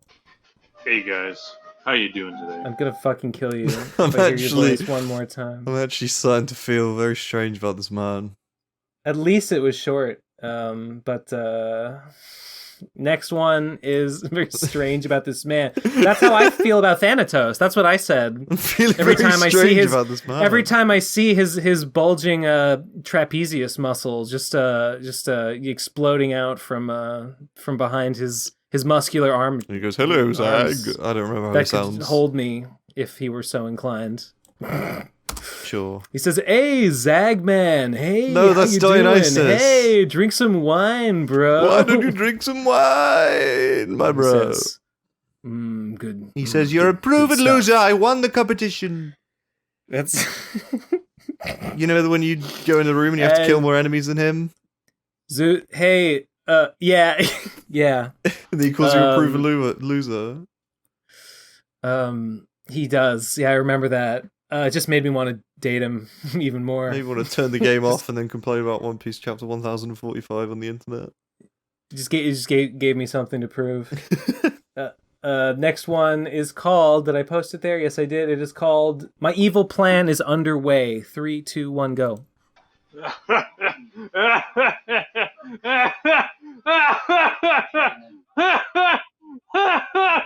I can't do it. I can't fucking do it. I'm doing voice jail. Ding dong for voice jail. It's over. No more. Goodbye. The end. I'm not laughing. Put a wax seal on that and mail it to the king. An ignoble end for this nonsense. I'm irritated. I'm in a bad mood. Is that a word? Ignoble. It is a word. It is. Ignoble. Like, yes, ignoble. It's like a noble from the Gig Studio. Yes. IGN, OB, whatever. How would you say the opposite of noble? Unnoble? Imnoble? No honor? Non-noble? Ignoble. There's a word for it. Oh, sure. Go on. Lecture me some more about the language I invented. And we perfected. Next one is called, I don't know, it's a link. Studio project image made on Cap Wing. Is it a video? Okay, it's me. Oh, it's me from the documentary with my face that I didn't complete shaving correctly on. Where you just have just the neck beard. Yeah. And it's Obi-Wan Kenobi looking at it. Is that Obi-Wan Kenobi? Yeah, that's from the trailer for the new Star Wars TV show. Listen, I know I look terrible. I don't know why I only shaved half of my face that day. I don't know what's wrong with me. I'm not trying to make excuses. I can't even tell what this image is meant to convey. Like, is he like upset or is he like, what? Yeah, he's not. Yeah, I think he's probably saying what? Yes, in that Ewan McGregor sort of way. Anakin, what? Ben Shave hasn't shaved his face.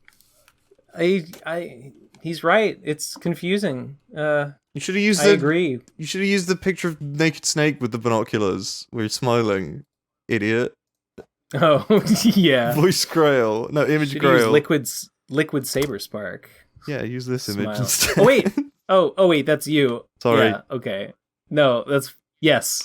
There we go. Much better. Next one is called "Great Artists Steal, Greater Artists Outsource." 3, 2, 1, go. Hey, Ben Saint. So I think you should publish your game. That'd be a fun exercise. Yeah. I think you should just take care of your copyright issue. So, just go on Fiverr, get someone to make a legally distinct version of the song, but it's like Bobby Prince. It still sounds like it, so it hits the proper beats. But, Yeah, I know what a sound different like enough to be is. legally distinct. Yep. And boom, da bing, you're done. Anyway, peace Yep. out. It's so lame. It's so lame. Like, make a song that sounds exactly like this other song, please. It's like, and it would be bad. It's like it wouldn't be as good. It's like when you get a commission, they send you a reference image of the character in the exact pose that they want, and it's like, well, why the fuck? You What do you need me to draw it for? Why do you need me to draw it again? There it is. Yeah. You have it. It's probably better than what I could do. Sure. I mean, you're not the first person to give me this advice, but so stupid, so fucking stupid. I don't know. I think I might just say fuck it and just like make an account, like make a new Steam account. What's the worst that would happen? What's the worst that would happen if I like put it on Steam? It gets taken. They don't off let of me Steam. post it. It gets taken off of Steam. Like, okay, well, I guess I could just if that happens, then maybe I could make some sound alike songs and repost it. I guess. Yeah. Whatever.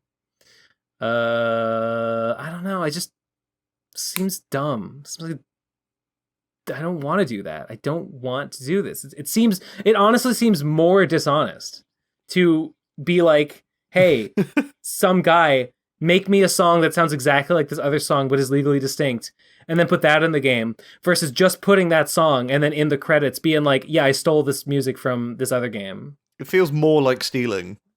Because it's like when you make a forgery of a famous painting and replace it. It's so dumb. I mean, I understand that maybe this is the kind of thing that you have to do to get around copyright issues, but this is why we should just abolish copyright. Yeah. Yeah. Next one is from Son of Marowak. 3, 2, 1, go. I just watched a Nostalgia Critic video for the first time in 2 years. Nice. Big mistake. Sorry, man. Yeah. Bummer. It don't get better. It don't get better. It will not improve. Next one is that Tommy Oliver voicemail was pretty funny. 3, 2, 1, go.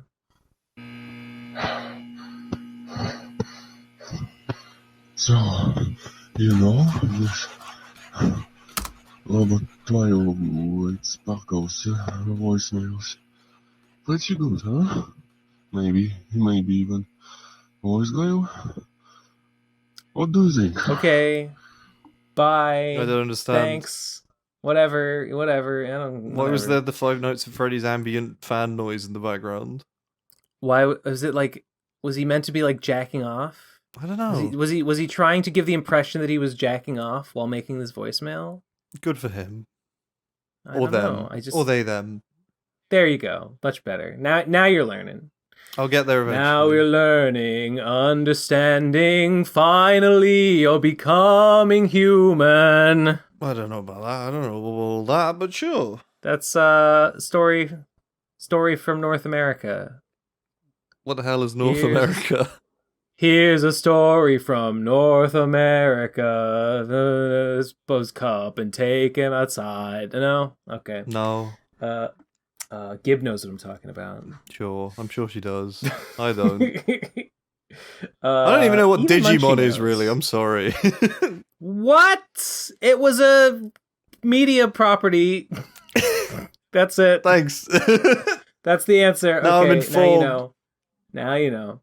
Next one is called I Was Kidnapped. Someone please help. Oh God, I can't take it. 3, 2, 1, go. I think they left. Please, someone, they kidnapped me. Quickly, someone come. I thought you were my friend, but it seems we have a snitch. Oh, come on, of course I am your friend. Please, not this. Okay. Then you will be my pet, and pets need training. Engaging the one protocol. No. 1 Bigentillion 111 Bigentillion 111 November Bacillion 111 Octodecillion 111 Septendecillion 111 Sextecillion 111. I don't understand. Okay, so I guess that explains why the fan, I guess? No. I guess that explains something. He was kidnapped. No. Let him out. Okay. Let him out. There was a DS Twilight. at the end there, I guess. Come on. Just be cool. Was that Just let Twilight? him out. That was Twilight Sparkle, Okay. yeah. I'll take your word for it. Next one is called what about sponsors? 3, 2, 1, go. And finally, I want to give a big shout out to Surfshark for sponsoring this video. If you've been living under a rock or something and you don't already know, Surfshark is one of the best NordVPNs out there. So if you're ever looking to learn a new skill or build a website, head to the description of this video and hit the link audible.com/CJDX and you can get started right away. With hundreds of champions from 14 playable factions, I've already saved $50 on purchases just from the last month. It's genuinely my favorite pair of headphones now. I really recommend them. So yeah, thanks for watching to the end. Let me know in the comments what you want to see me do next. No promises, I can't do everything, but I do read everything and I love hearing from you guys. I guess that's it. Try to be nice to yourself. I'll see you next time. Bye. That's great. Is CJ the X a real YouTuber? I have no idea. But if so, that's a good bit. I like that. It's a good bit. There was that guy, CJ something. What was the full name? The guy who made that he was making that History of the PCP series and he made the first episode. Huh. I don't think he's CJ the X though. I think it's a different guy. What's the opposite? CJ... What's the opposite of an X? A Y. Ah. Says Pokemon. Yeah. CJ the Y. That was the original username. Next one is called IHOP. There it is. 3, 2, 1, go. Hey guys, how you getting on Fuck today? off. I hope you're doing well. I hope.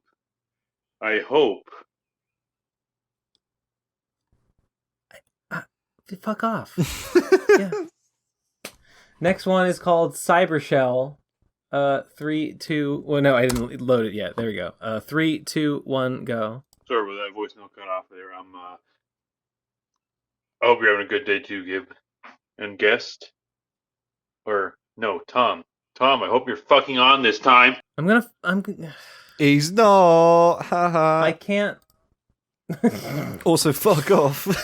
Fuck. God. Waste my fucking time, why don't you? I'm so glad I said before we started, I bet you half of them were going to be from the same person. You were, I didn't expect you to be this right. No, me neither. Yeah. I'm never confident in anything I do, but maybe I should be. Next one is called Cybershell. 3, wait, no. That we last just one was listened just to that called Cybershell, and it had nothing to do with Cybershell. God, you're right. What the fuck? It's clickbait. Next one is called Opening. 3, 2, 1, go. No, I'm not listening to it. I'm not doing it. Voice jail means something, and it means I don't listen to your stupid voicemails. You've lost your fucking voicemail privileges. Ben, what if it's not the same person? We have to give it a chance. What if they just have a very similar microphone setup? Well, after listening to the entire 12 seconds right there, which I won't play, Eleazar, don't play it, but I can tell you that this person has the same ethos, has the same MO. I will agree that is a similar energy. Yeah. Next one. I'll have to administer another fuck off. Next one is called Well Ben. These are all the same. These are all the same. You can just tell by the titles. I can tell by the title. 3, 2, 1, go. Ben, what? No. Next one is called. Next one is called Well Tom. 3, 2, 1, go. Oh, and Ben. Nope. Okay. Next one. Next one is called. Next one is not this time. Not today, Satan. Next one is called Love You. 3, 2, 1, go. Hey guys. Nope. Okay. That's it. That's the end. That's the last voicemail. All right. Bing Bong or whatever your name is, you're in voice jail forever. No more. It's over. It's done. We've had enough. Everyone else, thanks for your voicemails. Eleazar, I hope you play 1 second from the start of all of those. Yeah, that's what I heard, and that's what I want the audience to hear. I want them to follow along. Oh god, that was gold. That got a little bit fun at the end there, I guess. I had some fun with it. Yeah, that was fine, I suppose. I suppose. I guess I enjoyed myself. Well, I can't wait to go and make a nice ham and cheese and mustard and tomato and lettuce wrap for myself on a low carb Bandurrita wrap and from fuck Hannaford's. your stepbrother in a video game. Yeah, well, you know. Just one of those days. What are you gonna do? I mean, they put it in the game. I can't not do it. So. That's free content. You can't skip content. It's free content that I paid for, but it's more content in the game. Yes. It's already paid for. It would be pearls before swine if I didn't indulge myself. You're missing the pines for the edge or something. I thought I was disappointed in the sex stuff. Well, because like I gave Meg the last gift, the last ambrosia, and it was just like we just had a drink in the lounge. And I was like, are you joking me? Like, is that it? Like, that's what happens when you max out their heart. You just have a drink in the lounge and you go, hey, maybe you're not so bad. And that's it? That's how you fucking date these people? But then I got a cutscene later where it's sort of implied that what are you not gonna fucking put out, babe? Jesus Christ! You're not gonna put out? What are you not gonna let me fuck you whore? But then it's implied later they do a little whip, a Madonna. They do a little fucking nasty in the pasty. They do a little. There's some whip sound effects, and you go, "Aha! I knew it. Sure. I knew she was into that. She's into that stuff. My suspicions confirmed. Thanks, game. It's fine. It's all. I was like, okay, it's something. It's at least it's something. I clapped. Excited to see what Deuces is like. I guess. Good. Okay, I'm looking forward to it. It's funny and sweet. I hope so. It'll be good. And then I guess I'll do Thanatos afterwards just because purely out of obligation. Not because I'm gay or anything. Voicemailers. Don't get excited. We've learned a lot today.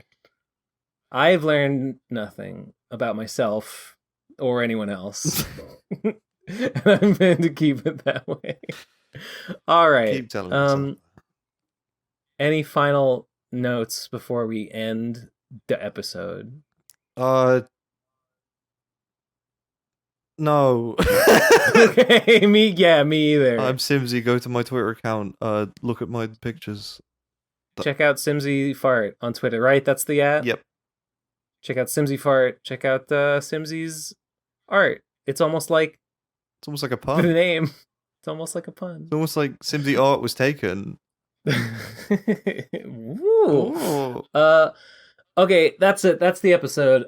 Ending recording. Goodbye. See you next week. I'll put those bonus episodes up. I promise. I'll put that file on Patreon, my game source file as well. I'll do some stuff. I'll do all kinds of important things that I should have done. It's going to be my birthday. Oh. This week's my birthday. By the time... What day?